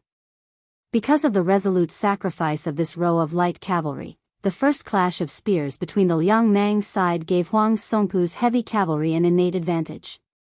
Huang Songpu and the close to 100 personal retainers by his side all knocked the enemy off their horses with a single spear strike without any suspense. When cavalry clashed, those who fell off their horses would undoubtedly die. This was the iron law of the border pass. When cavalry charged, the iron spear formation was extremely taboo to pierce through the enemy's body. Even if one could quickly pull it out, it would still delay the opportunity. On the line of life and death, there was no room for any carelessness. Moreover, the 2 armies chiseled at each other, not just one row of vanguards. Otherwise, where did the word chisel come from? At the same time, one needed to gather as much energy as possible to ensure one's survival in the end. The cavalry army under Great General Huang Songpu's direct command was, after all, one of the top elites in the Southern Dynasty border army. Apart from the first row of light cavalry suffering heavy casualties, the following 3 rows of heavy cavalry were only at a slight disadvantage in the exchange of casualties with the Liuzhou Longxiang army. Without a sound, the last row of heavy cavalry was at the very back. The 4 rows of light cavalry passed by the vanguard and quickly advanced. Because Huang Songpu knew that on the battlefield, the last breath could not be lost. Among the 10,000 dragon elephant army on the left wing, a middle-aged general with a scholarly appearance acted as the leader and brazenly opened the formation. The cavalry at the front of this kind of formation were all vanguard battalion daredevils, and would die the earliest and fastest. The Beimang West Front Army was not unfamiliar with this person. After the battle 10 days ago, they hated him even more. Probably in the entire Beiliang Frontier Army, only this person could be so unique. He held an iron spear in his hand, a sword hanging from his waist, and halberd pouches hanging from both sides of the saddle. It was the valiant and good at fighting in the Beiliang Frontier Army, the Deputy General of the Longxiang Army, Li Mofen. Chapter 1924. The breakthrough point of these 10,000 riders was precisely Huang Songpu's Central Army and Longguan's Jia noble family's direct line of command cavalry. Probably because nobody expected that the northern Liang border cavalry would avoid direct battle, the 10,000 riders cutting through the formation appeared to be like a hot knife cutting through bamboo, like a knife cutting through tofu, with ease and ease. The other group of dragon elephant light cavalry penetrated in even more easily. A few groups of cavalry gathered from the southern dynasty's families rushed out of the camp, so there was a gap between them and the central army formation. In an instant, the 10,000 cavalry sliced through a large portion of them from the flank, actually killing over 1,000 cavalry. If it was said that a frontal clash of 10,000 people from both sides killing over 1,000 enemies wasn't that surprising. Even on Liang Mang's battlefield, which was used to fighting to the death, it couldn't be considered tragic. However, in this kind of pure charging formation, the side with the advantage in numbers losing over 1,000 people was a little preposterous. It was enough to see that the Beimang Southern Dynasty Border Army's second-class elites met the Longxiang Army that was once hailed as the number 1 light cavalry in Liangzhou's border army. Even if the Beimang cavalry had a strong desire to fight and didn't show any signs of fear, they were still powerless. If it was said that the Longxiang Army's left and right-wing cavalry avoiding the important and dwelling on the trivial was already inconceivable, then the Longxiang Army's following actions made the Beimang's western main force feel even more confused. After breaking through each other's formation, they should have turned their horses around and launched a second charge. This was the true meaning of the 20 years of Liang Mang Cavalry War. However, a scene that made the Beimang's left and right-wing cavalry flabbergasted happened. Under the leadership of Li Mofen and another Longxiang Army Deputy General, 20,000 cavalry actually charged straight for Beimang's main camp. Beiliang's iron hooves easily broke through the Beimang camp's simple and crude horse barricade. After entering the main camp, they were extremely familiar with the path, as if they were strolling in their own backyard. The light cavalry charged straight in without any hesitation. The two currents gradually merged together and charged towards the weak supply camp at the back. In comparison, the Longxiang Army that clashed with Huang Songpu's Central Army suffered the most losses and their speed was also the slowest. Both sides left over 2,000 bodies on the battlefield. The Longxiang Army had slightly over 2,000, while the Beimang had close to 3,000. This exchange was already enough to be called heroic. Huang Songpu, whose armor was covered in blood, had already stopped his horse and stood at the end, shaking off the blood on his lance. The old general turned his horse around and stared with his eyes wide open. He instantly understood the Longxiang Army's true intentions and roared, "Wanyan Yinjiang! Don't bother about the enemy's left and right wings. Do your best to tie down this central army and don't let them escape into the camp." The two cavalry camps of Beimang were already sullen. Originally, after passing by the two groups of generals and elephants, they were going to continue forward and meet up with Huang Songpu's army. However, after hearing the old general's roar, from Wanyan Yinjiang who was born in Longguan to the generals under him, they all realized that today's battle was destined to be different from the past. As a result, they didn't care about their formation and quickly turned around.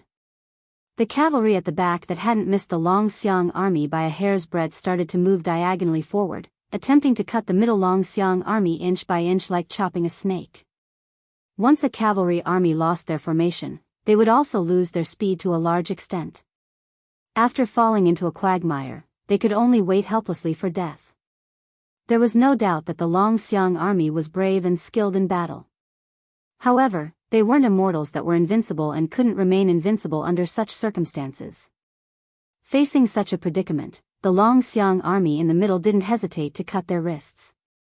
The 1,000+ cavalry on the two wings spread out at the first moment, creating a large distance between them and the cavalry in the middle.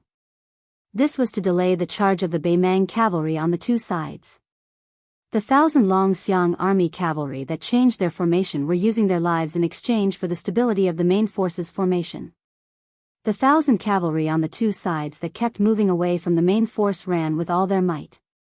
Under the urging of the Longxiang army's cavalry, the warhorses didn't care about stamina at all. It was like moths flying into a flame. There were Dragon Elephant Army light cavalry who were continuously stabbed off the backs of their horses by the Northern Mang cavalry spears. Then, with a light swipe of the war blades of the Northern Mang barbarians behind them, they would be beheaded. Some were pulled off the backs of their horses by the Beimang cavalry and dragged along the way. Their bodies were badly mutilated. The 1,000 Longxiang army cavalry that didn't form a system and fought on their own were doomed to die in the face of the endless Beimang enemy. One of the cavalry was stabbed in the shoulder by a Beimang spear.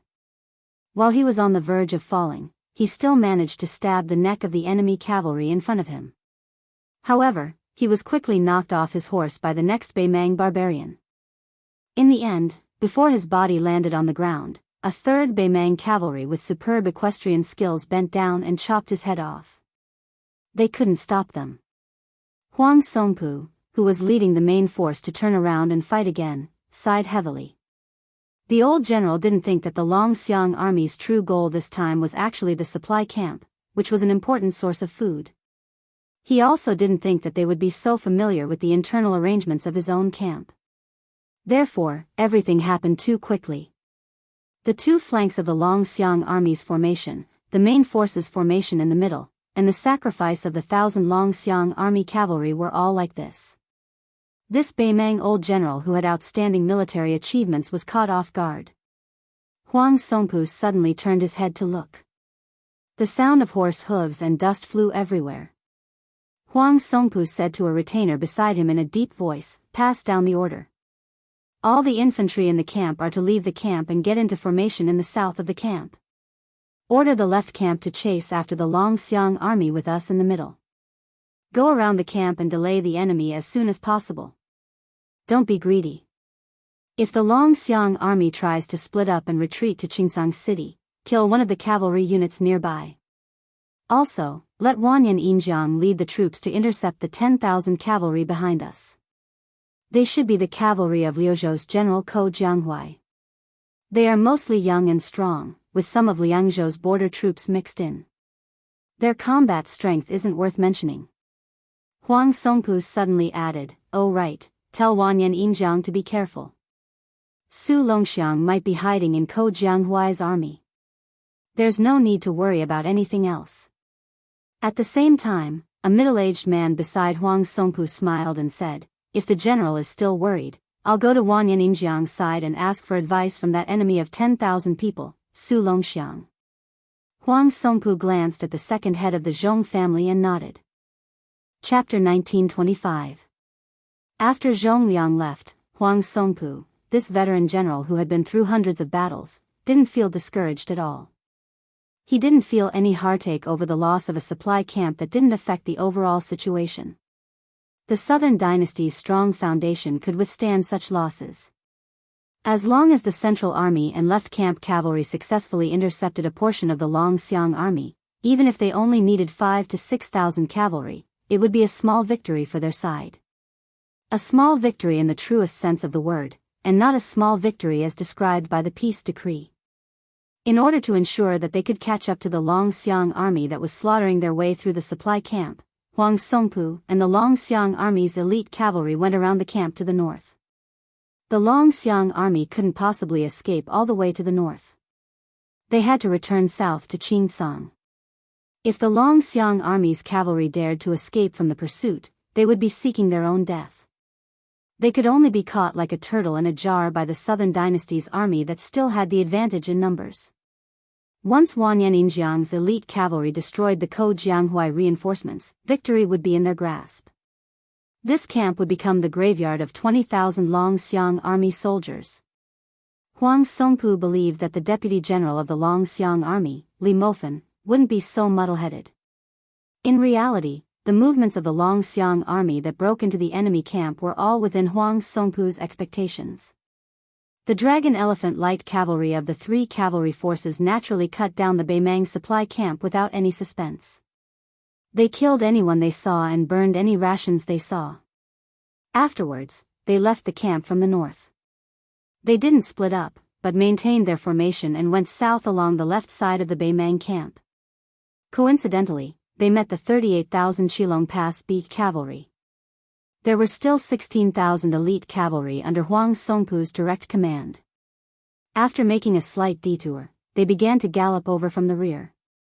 Further south, Beimang's Western Army's infantry also began to move out of the camp and into formation.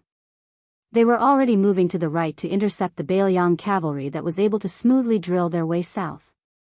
Further south, 20,000 plus elite cavalrymen of the A-ranked noble clans were facing off against the 10,000 Beiliang cavalrymen under Jianghu.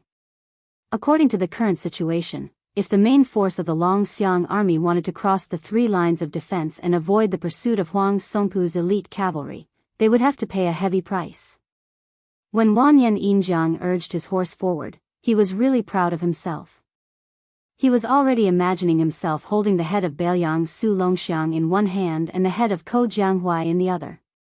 He was already imagining himself stepping into the Western Imperial Palace where the Emperor was sitting on the dragon throne. He was going to become the first general of the Western Imperial Army to be conferred the title of King and Marquis by virtue of his military achievements. This person in his prime couldn't help but laugh out loud. Beiliang's Huang Manor, Jianghu.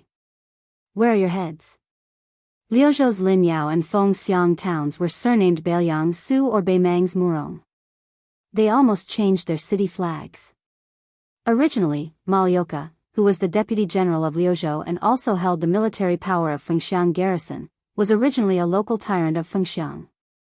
He was forced to rely on Mount Qingliang because of the circumstances. Afterwards, he was capricious and had many connections with the spider web.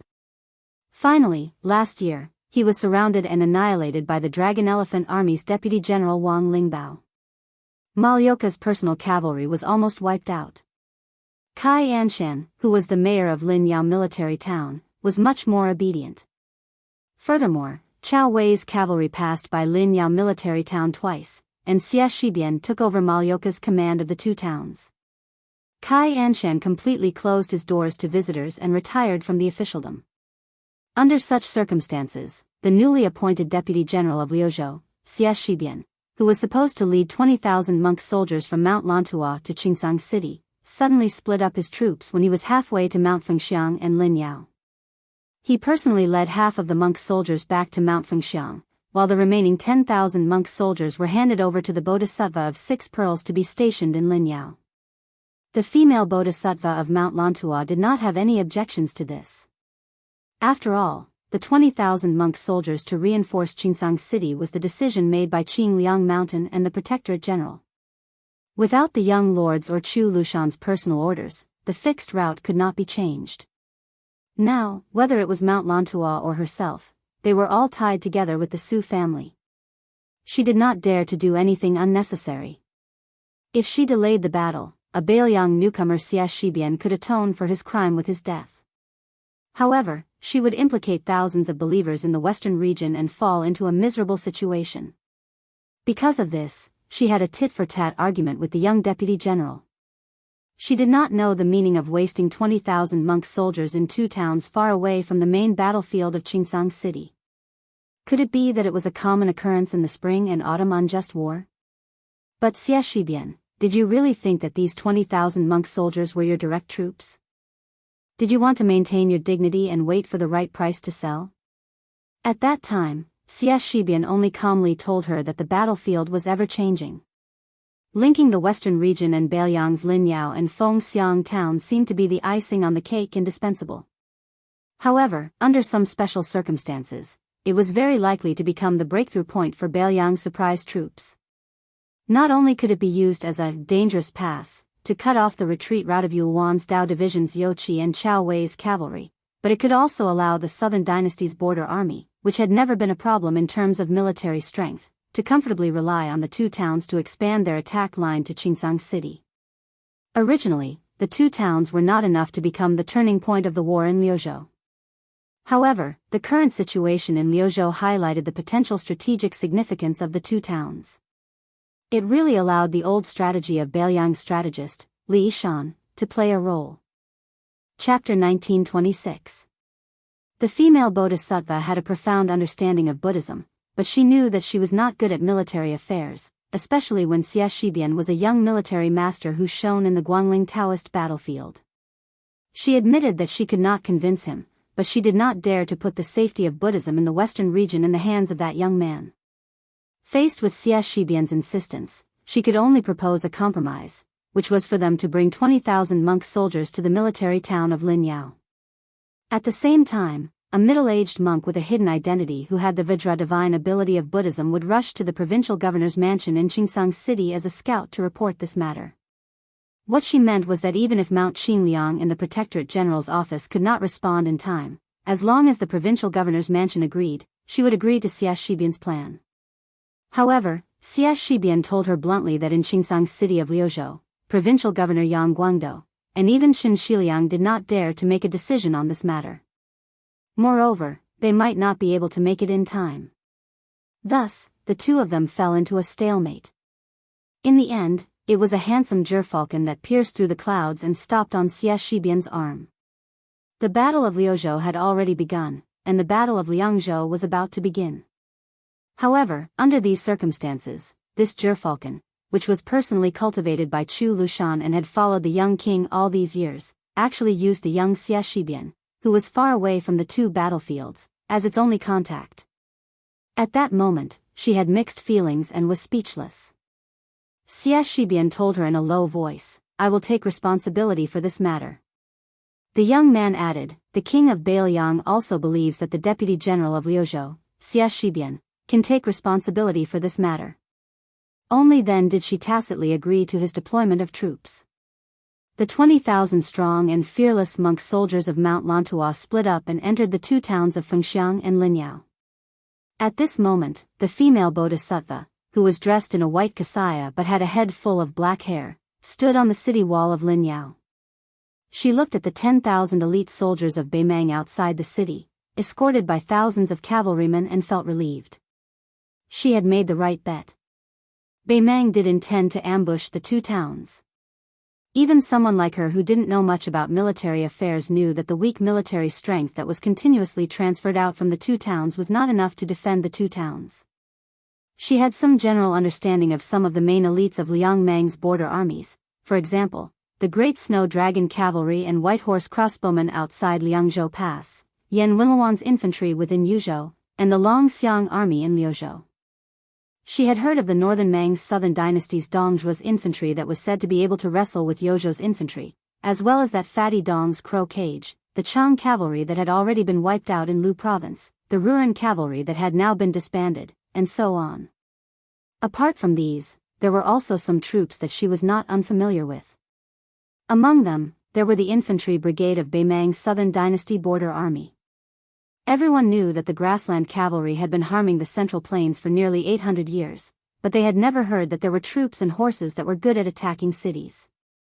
They had always either bypassed those impregnable passes and high cities, or the grassland cavalry had always taken the initiative to seek out the main force of the Central Plains border army and annihilate them in one fell swoop, causing those border cities to lose their original strategic significance.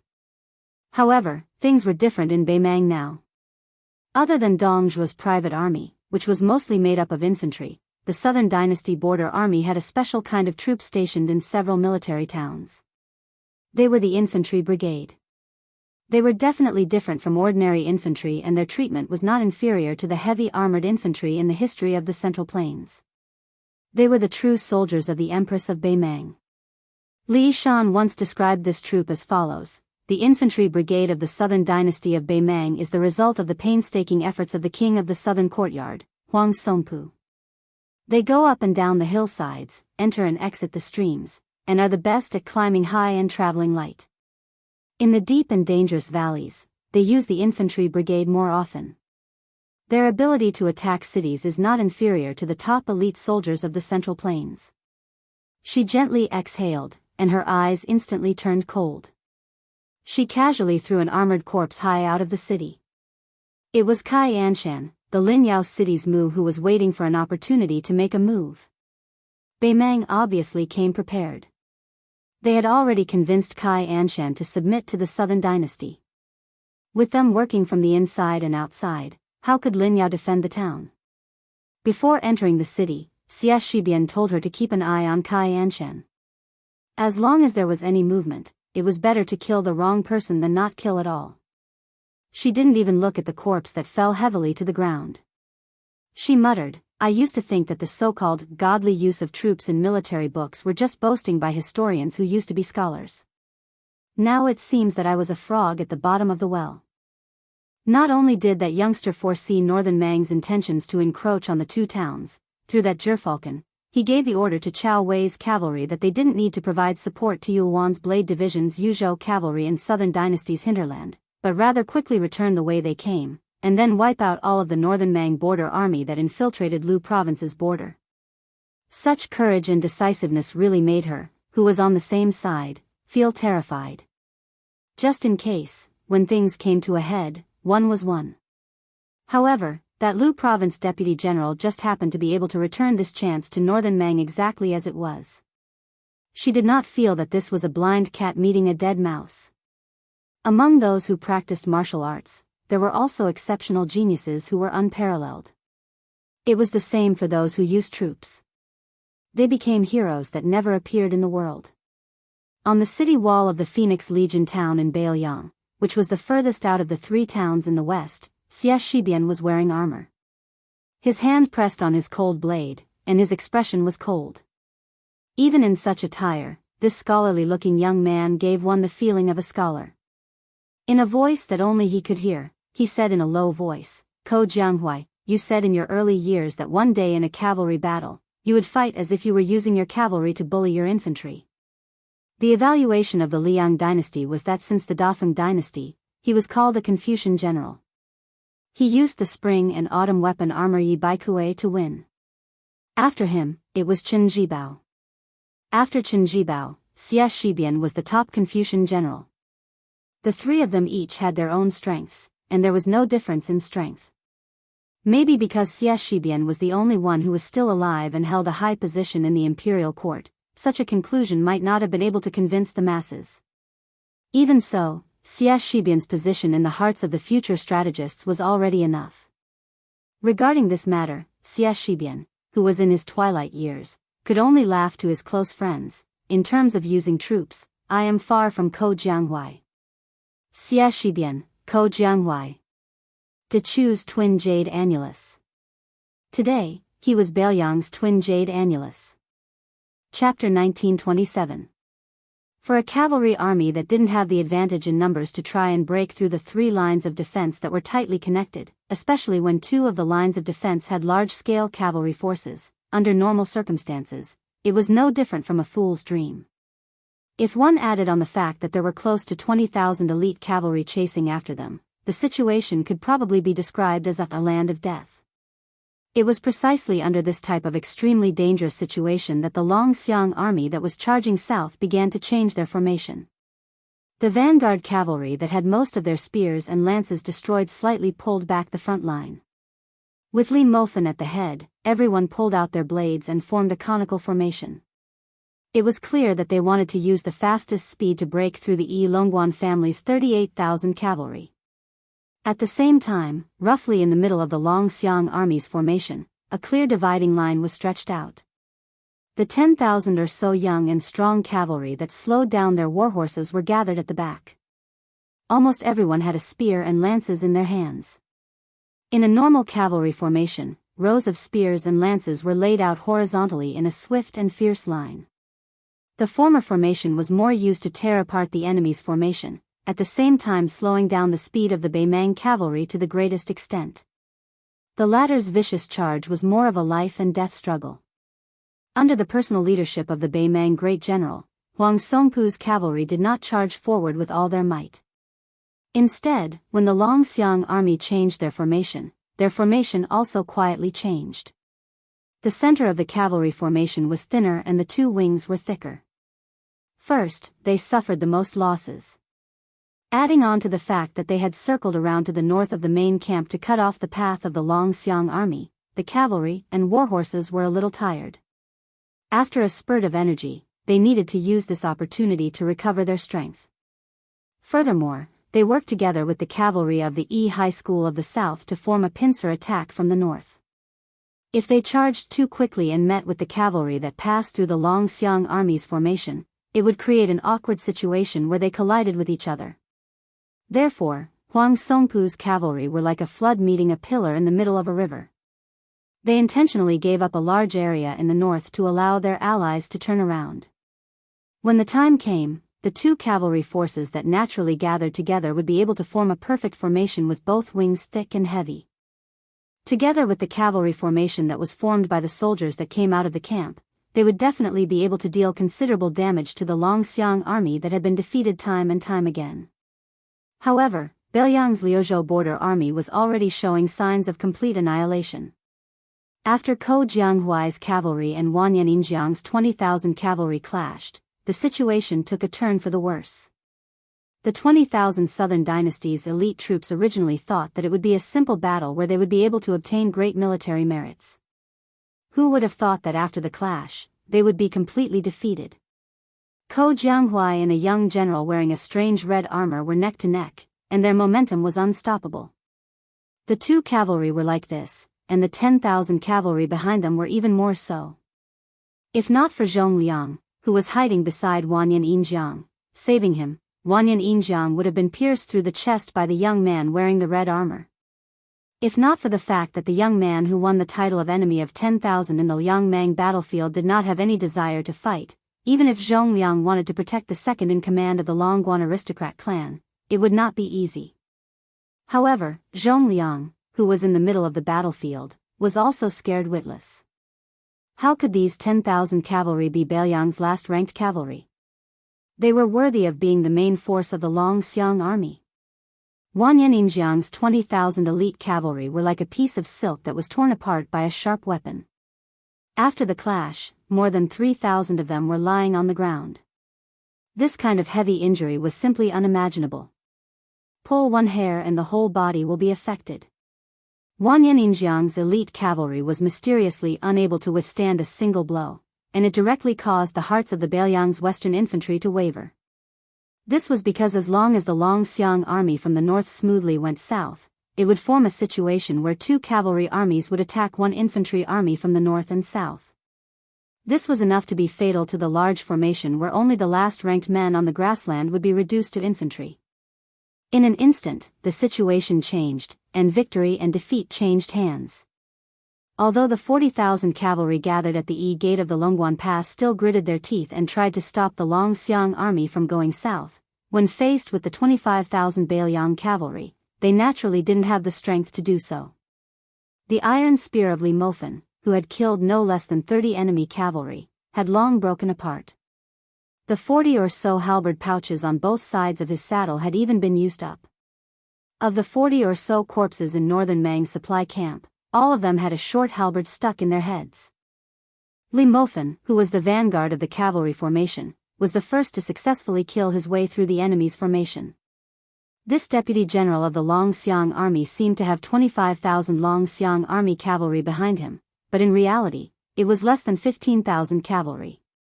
This was because there were 10,000 Ko Jianghuai's troops that were far weaker than the dragon elephant cavalry.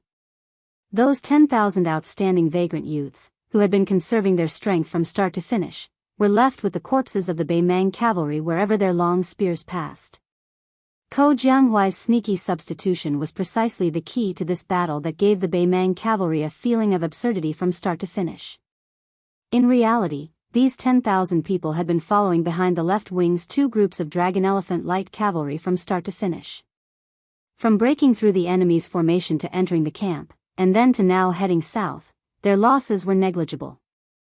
In the early stages of the battle, the two wings of the Longxiang army broke through the enemy's formation too easily, so the Beimang didn't see through their identities.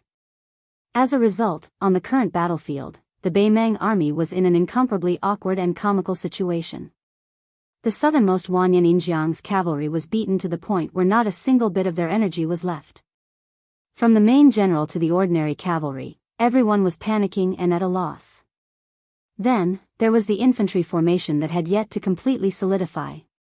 The top-notch infantry of the Northern Mang and Southern Dynasty's border army, more than 20,000 infantry soldiers, had already been deployed to launch a surprise attack on Phoenix Town and Linyao Town. This infantry army that had hurriedly left the camp and formed the formation were mostly clad in light leather armor. After all, they were not the heavy armored infantry that specialized in facing the grassland cavalry in the history of the Central Plains. Moreover, the original intention of this infantry army was to attack Qingsang City in Lu Province. How could they possibly be used to resist the frontal assault of the Northern Liang cavalry? For this type of infantry and cavalry battle, the Beimang infantry, be it in terms of equipment or training, were all abnormally immature. The men of the Northern Mang grassland had always been the weakness of the men of the Northern Mang grassland. They were naturally unfamiliar with the heavy crossbows that they were not used to. Suddenly, they had to stand still and face the charge of the Northern Liang cavalry. It was easy to imagine the extreme discomfort they felt. Further north was the Yi High School cavalry that had brushed shoulders with the Longxiang army. The northernmost was the Huang Song Pu cavalry that had given up their corps. The perfect defensive line that should have been united was now in tatters. Beimang still had the advantage in numbers, but the morale of the Liang Mang side was like heaven and earth. Li Mofen raised his head and looked at the Ko Jianghuai cavalry that was a Beimang infantry formation. That was the true main force of the Longxiang army. The corner of this general's mouth twitched as he raised his cold blade and lightly spun it. The 10,000 dragon elephant light cavalry behind him didn't even bother about the infantry formation. They circled around the formation and easily went down south. When Li Mofen heard a voice, he suddenly turned his head in shock. After the frontal collision, there were still 8,000 strong refugees behind him. One of them actually charged straight at the Beimang infantry formation, his spear pointing forward as he furiously hollered, "Liuzhou cavalry! May the dead die! Follow me to death!"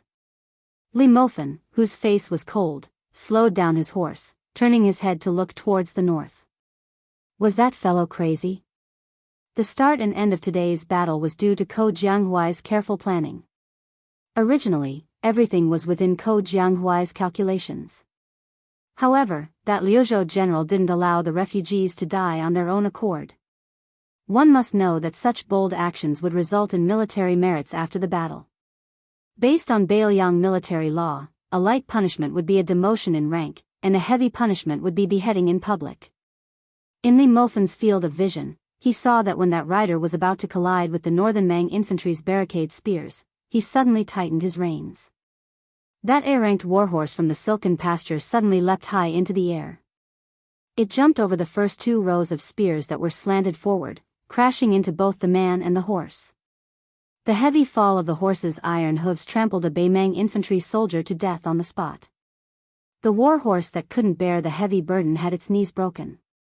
That Liuzhou cavalry viciously thrust out his spear, piercing through the chests of 3 infantry soldiers in a row. After landing, the Liuzhou cavalry held his spear with both hands and charged forward. Behind him, the vanguard of the cavalry faced the Beimang cavalry formation that was shining with a cold light. The men and horses didn't retreat at all, charging straight ahead. Those Beiliang war horses were stabbed to death by the sharp spears. When the cavalry faced the infantry formation that was waiting for them, the vanguard cavalry would definitely die. This was the only way to break the infantry formation bit by bit. Apart from using the lives of the cavalry and war horses, there was no other shortcut. 8,000 Liuzhou cavalry, charge! In the end, not a single one of them followed the Longxiang army back to the south. On the first row of Northern Mang's infantry's barricade horse infantry formation, many of Lu Province's troops were hung with corpses. Chapter 1928. Some of the spears even had 2 corpses hanging on them. Under such an endless barrage, the infantry formation had no choice but to retreat. Under the great inertia of the warhorses' charge, many of the barricade lances were snapped. Even though many of Flo province's cavalry were shot to death by heavy crossbows, many warhorses still relied on the inertia to charge into the formation. There were already northern Mang soldiers who were directly smashed to death within the formation. When had this Baimang infantry formation seen such a cavalry charge that did not care about casualties? The originally dense and stable formation was finally on the verge of collapsing. If this infantry formation was the type of heavy armored infantry born to counter grassland cavalry on the map of the Central Plains, the type of heavy infantry formation whose armor and tactics were at the peak of perfection, then under the premise of stacking up the formation, the long spears and many rows of shields stacked up the defensive thickness, supported by the rotation of bows and crossbows, then even if this Liuzhou cavalry messed up the front line fearlessly, just the warhorse corpses that continuously fell to the ground were enough to form a new natural defensive line. At the same time, the entire formation moved back dozens of steps in an orderly manner, similarly not hesitating to use their lives in exchange for buffer time and strategic space. Then, even if the formation couldn't be as firm as it was at the start, its destructive power towards the charging cavalry was still shocking. Unfortunately, this was not the Battle of Miyun Pass. The Baimang infantry commander was also not Xia Shibian, who used the horse blocking tactic to perfection. At this moment, after the horse barricade spear formation at the front was completely shattered, together with the chaos created by the Flo province cavalry who was the first to charge into the formation, the northern Mang crossbow infantry at the back were completely at a loss, not knowing how to respond at all. What was even more fatal was outside of this bloody battlefield. The dragon elephant cavalry under Li Mofen did not turn around to help the Liuzhou cavalry. Instead, they went down south, charging towards Wanyan Yinjiang's cavalry who was trying to support the infantry formation. The main force of the Ko Jianghuai and Su Longxiang personally led the dragon elephant cavalry did not hesitate to charge towards the back of the infantry formation. Li Mofen did not turn around to look at the corpse-piled battlefield. He was not unfamiliar with that young Liuzhou cavalry general. His name was Chi Fu Longguan. It seemed like he was a lucky person that the young king personally brought from Baimang to Beiliang. At the start, he was a sergeant in the Longxiang army. Later on, he was promoted to a captain in Fuling military town. During the first battle of Liangmang, it was precisely this captain who messed up the meticulous plan of both sides of Liangmang to lure the enemy in and then wipe them out in one fell swoop. This made Beiliang Governor-General Chu Lushan and the then southern Great King Dong Zhuan not know whether to laugh or cry.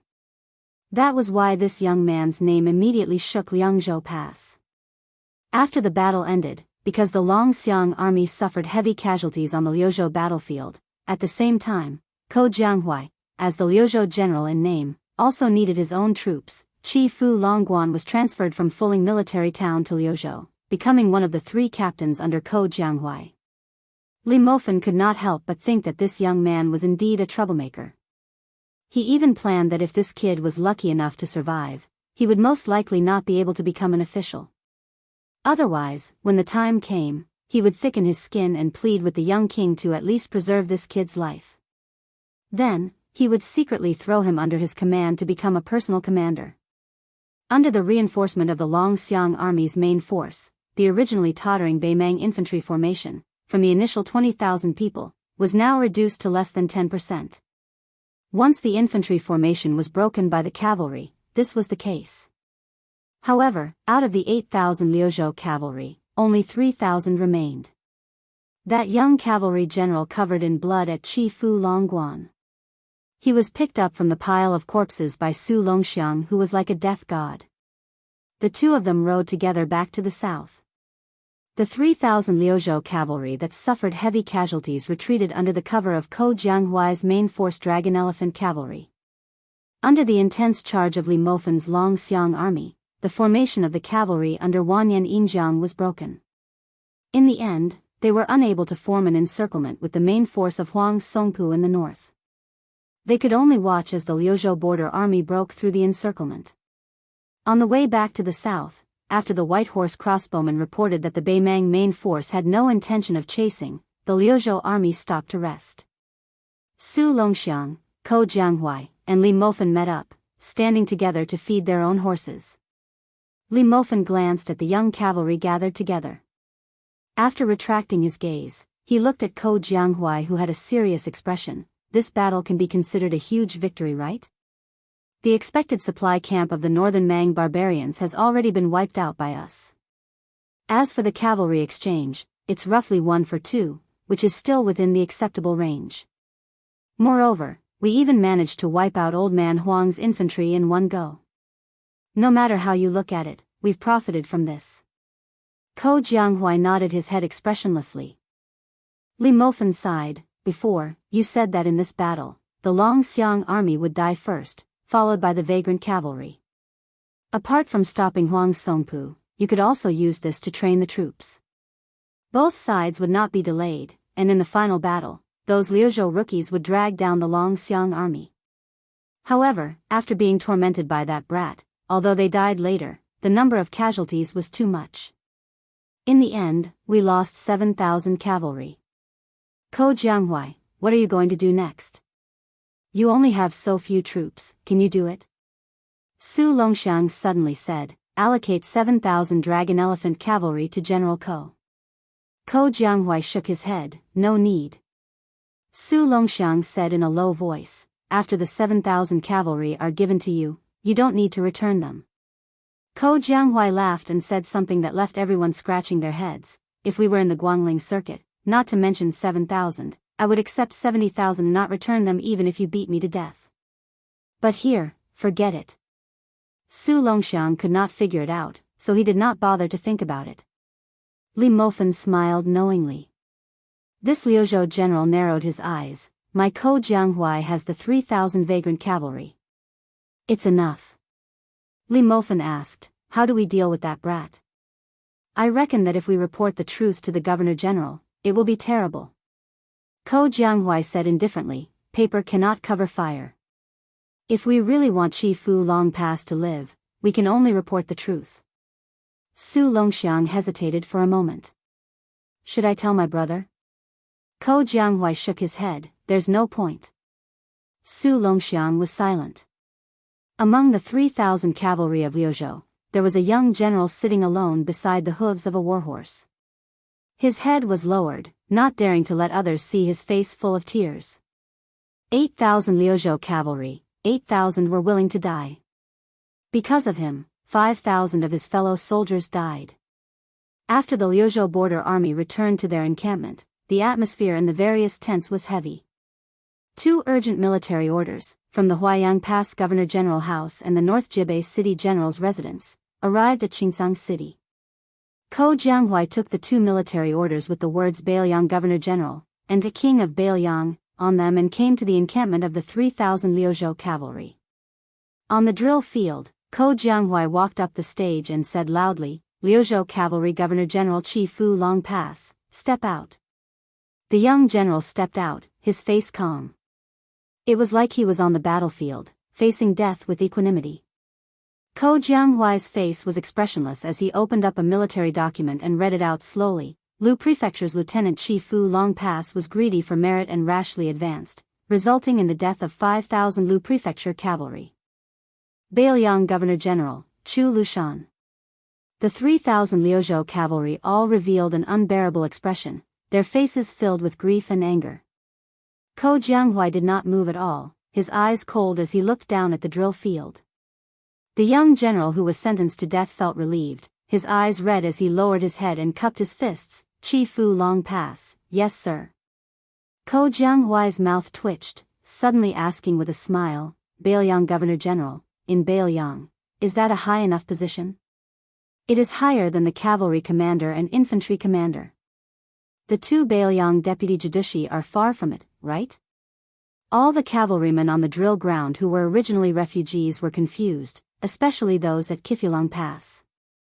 Ko Jianghuai took a step forward and started to read the second military order from North Jibei City.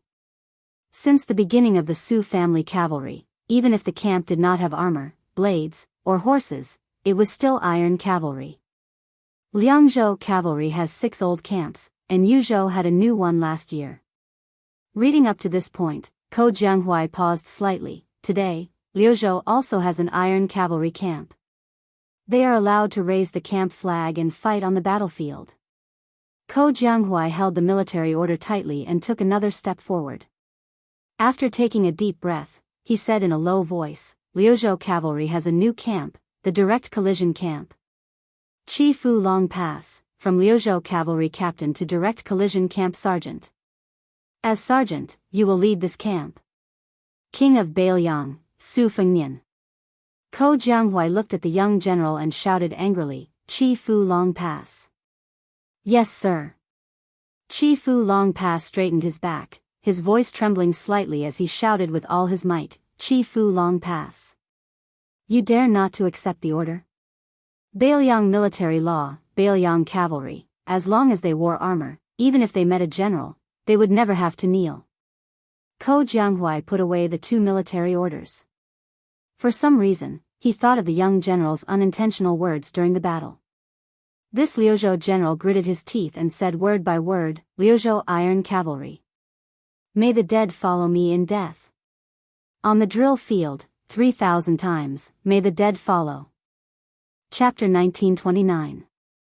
Before the six Pearl Bodhisattva parted ways with Xia Shibian, he had asked this deputy general of Liuzhou a question. Were you not afraid that Qingsang city would be lost because the 20,000 monk soldiers did not arrive in time to reinforce Liuzhou after the two of us defended Linyao and Fengxiang? At that time, Xia Shibian's answer was very interesting. With Ko Jianghuai there, it would be impossible. The Biyao frontier army had always had the habit of being xenophobic. The deputy general of the infantry, great ancestor Gu, had already won a great reputation in the spring and autumn war. However, outside Liangzhou, he had never reached the level he should have. It was obvious that he had the support of the young feudal lord, but he could not change that awkward situation. Jean Partridge Zhou Kong once had a falling out with him in the military town of Grave Tomb. For example, as the deputy general of the infantry, if Qin Yinshui had something to discuss with the left and right cavalry of Liangzhou, or if he needed to borrow people, perhaps he did not even need to come personally. A letter would suffice. Even if he wanted to poach the cavalry, from Yuanzhuazong to Jianghu and Zhou Kong, everyone would probably endure it. At most, they would laugh and scold him when they met. However, when it came to great ancestor Gu, even if he was a veteran general of the Spring and Autumn War who had a stable place in the military history and was known as the founder of the world situation theory, he would definitely not receive such treatment in the Biyao frontier army. Not only great ancestor Gu, in fact, the younger generation Yul Wandao was also in a bad situation at the beginning. Therefore, he could only go from Liuzhou to Yuzhou, which was regarded as a cavalry general, and not directly climb up the ranks in Liangzhou. It should be known that before the Yuzhou cavalry won the series of battles outside Gourd Mouth, the Yuzhou cavalry had always been ridiculed by the arrogant Liangzhou frontier cavalry as the embroidered cavalry. In private, they laughed that they were the daughter of the old general Yan Wenluan. After the first battle of Liangmang, General Ko Jianghuai of Liuzhou, who was the neighbor of the Longxiang army, the Longxiang army needed to replenish its troops. Whether it was He Zhonghu, Zhou Kong, or even the young cavalry general Chao Wei, who had never been to the border, all of the Liangzhou frontier cavalry had to do as the young lord wished. Although the entire Biyao officialdom knew that this person was a genius in the art of war who had made great achievements in Guangling, in the end, most of the troops and horses under his command were young and strong. It was also said that after Ko Jianghuai managed to gather a cavalry of 10,000 people, neither the Xinli pasture nor the Tianjing pasture in Lianglong were willing to give them good warhorses. It was only because of the young lord's strict military order from Mount Qingliang that they did not give him inferior warhorses. Ko Jianghuai was like this. In fact, Xia Shibian, who was also one of the twin jade annals of Dechu, was not much better. Before he was temporarily promoted to the position of deputy general of Liuzhou, he had rushed to Miyun Pass with Chao Wei's elite cavalry. At that time, the cavalry under his command was of mixed origins. Most of them were the cavalry of Fengxiang and Linyao, who were originally horse bandits of the western regions. Adding on the 2,000 to 3,000 cavalry recruited by Chai Dongdi and Han Wenbao, this kind of mixed group of soldiers and horses was something that even the Yuzhou cavalry, who were looked down upon by the Liangzhou frontier cavalry, looked down upon. Whether or not this kind of deep-rooted habit could be changed was related to the prestige of the new young prince. However, the relationship was not so big that it could be changed overnight. Moreover, the young lord seemed to have a confidence that bordered on arrogance. In reality, whether it was Yu Wandao, who had been promoted by He Zhonghu to be the second deputy general of the left cavalry, or Ko Jianghuai, who was not so worthy of the title of Liuzhou general, neither of them disappointed Biyao. Xie Shibian, who had already helped Chao Wei take Miyun Pass, was even more so. Before Xie Shibian led his troops into the Fengxiang town, there were 2,000 soldiers guarding the town, half of them were refugees and half were Yuzhou infantry. Compared to the low walls of Qingsang City, the Defeng dynasty clearly placed more importance on the Fengxiang town, which could be the first to reinforce the protectorate of the western regions. The city walls were definitely on the same scale as the prefectural cities of the Central Plains. Moreover, compared to the two ancient towns of Qingsang and Linyao, the Fengxiang town, which had the same rank as the other two town officials, had more than 200 people, far more than the 120 people of Linyao and Qingsang City. Once the protectorate of the western regions further west could not control the 40 or so countries under its jurisdiction, every time there was a war, the nobles of the western regions would have to pass through the Fengxiang town before choosing to enter the Central Plains through the old Bailiang or turn southeast to seek refuge in Shuzhou. Therefore, the history of the Fengxiang town was like its city walls, much thicker than Qingsang and Linyao. Chapter 1930. If they didn't have the 10,000 monk soldiers from the western border serving as their backbone, facing the 10,000 southern dynasty infantry attacking the city, as well as the 3,000 cavalry waiting outside the city for an opportunity, Phoenix Soaring Town would have only been able to lay down a few more northern Mang barbarian corpses below the city walls and above the city walls. Phoenix Soaring Town would still have been lost. Northern Liang could only hand over this strategic location that covered a small half of the western regions. Perhaps after Lu Province suffered a great defeat to Huang Song's Pu tribe's western army, Phoenix Soaring Town and Linyao's gains weren't all that significant. However, as long as both sides were in a deadlock, whoever grasped these two towns had a high chance of changing the battle situation. One side needed to provide Yu Wandao and Chao Wei with a great rear, the other side could use this opportunity to gather troops from Gusai province to assist Huang Song's Pu tribe. Especially if the Liuzhou cavalry won by a fluke and still had the strength to break through the southern dynasty defense line and attack Gusai prefecture, then Bailiang losing two towns could be said to be a fatal mistake. The 10,000 southern dynasty infantrymen besieging the city could be said to be fearless of death.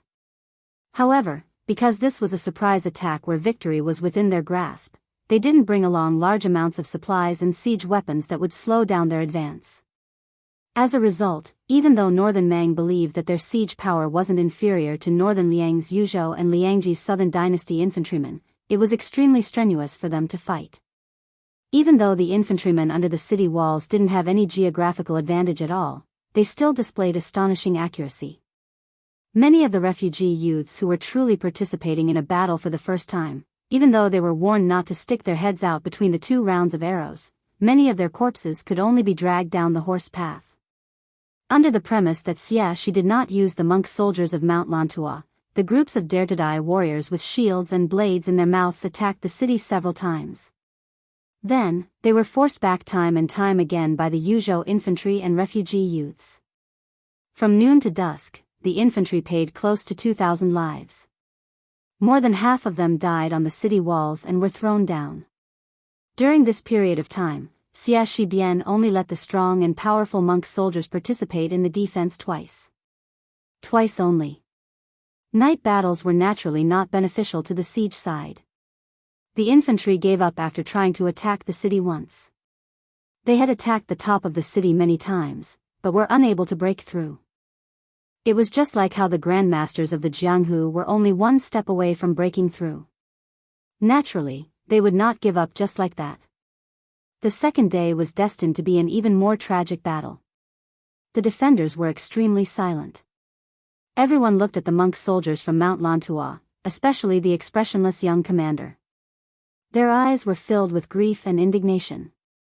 It was not that they were afraid of death, but as long as the young man with the surname Xia was willing to send 1,000 people to the front line, they could reduce the number of casualties. Even if there were only 500 people, it would be fine. That was why the next morning, when the northern Mang barbarians sounded the siege bugle horn, a high-ranking officer who left from Yozhou's infantry to serve as Phoenix Soaring Army's guardian general said something to Xia Shibian. Then, that middle-aged man whose shoulder was already penetrated by an arrow yesterday personally drew his blade and hurried to the battlefield. He had said that with a smile. "General Xia, don't worry. You can sit on the city wall and watch how the Biyao frontier army repels the enemy."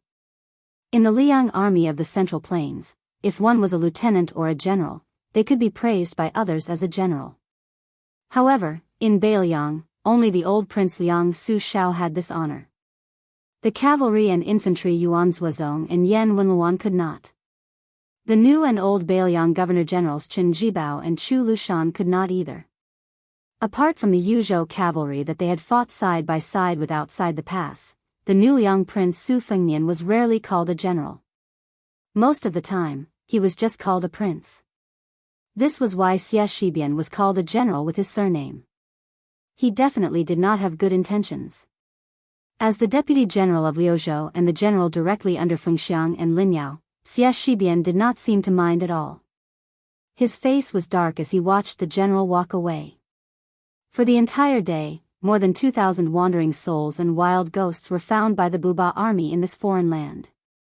After the 10,000 infantry discussed with the cavalry general, they started to retreat. Of the 2,000 Biyao border soldiers, only 600 were left. The general who had almost died on the city wall was dragged off his horse by a monk soldier. He spat out a mouthful of blood and cursed in the direction of the deputy general of Liuzhou, F******Ku Xia Shibian. The remaining 600 people, apart from less than 100 old Yuzhou soldiers, were all refugees and young adults. Both sides were filled with hatred for the young man who did not move from start to finish. Just as Beimang was about to retreat, Xia Shibian ordered. Xia Shibian had already ordered, "Monk soldiers, follow me out of the city. No matter the cost, hold them back for at least 6 hours." This kind of action of not doing anything during a battle and then taking credit after the battle had not been seen in the Biyao border, where military law was like a mountain. Xia Shibian did not explain a word. The middle-aged monk from Lantua Mountain who had saved the general followed Xia Shibian down the city wall. He hesitated for a moment and finally asked, "General Xia, should we inform Linyao? Take them down along with the infantry?" This martial monk was a top figure in Lantua Mountain. Whether it was in Buddhism or cultivation, he was very outstanding. One method could lead to 10,000 methods. Through the female bodhisattva's secret message, he knew that the Yulwan sword cavalry would turn around and help them stop the infantry. But for some reason, Xia Shibian shook his head, "No need." The monk could not understand, but he did not say anything. After all, Xia Shibian was the main general. The middle-aged monk had personally experienced the terror of Beiyang's military law. No matter how dissatisfied the 2,000 infantry were, no matter how close Xia Shibian was, they still fought to their deaths. He was just full of doubts. He had only heard of generals on the battlefield since ancient times. Other than a small group of people in history who were afraid that their achievements would shock the emperor, there were only a few who thought that their achievements were not great enough. This young man surnamed Xia was very strange. After Xia Shibian led the monk soldiers out of the city, he turned his head to look at the ruined city wall of Fengxiang and muttered to himself. "Refugees, refugees, people of Liuzhou, exiled people. Surly, you are so ruthless in your use of troops, so amazing in your use of troops. 20 years ago, you were talking about war on paper, but it is still better than us fighting now.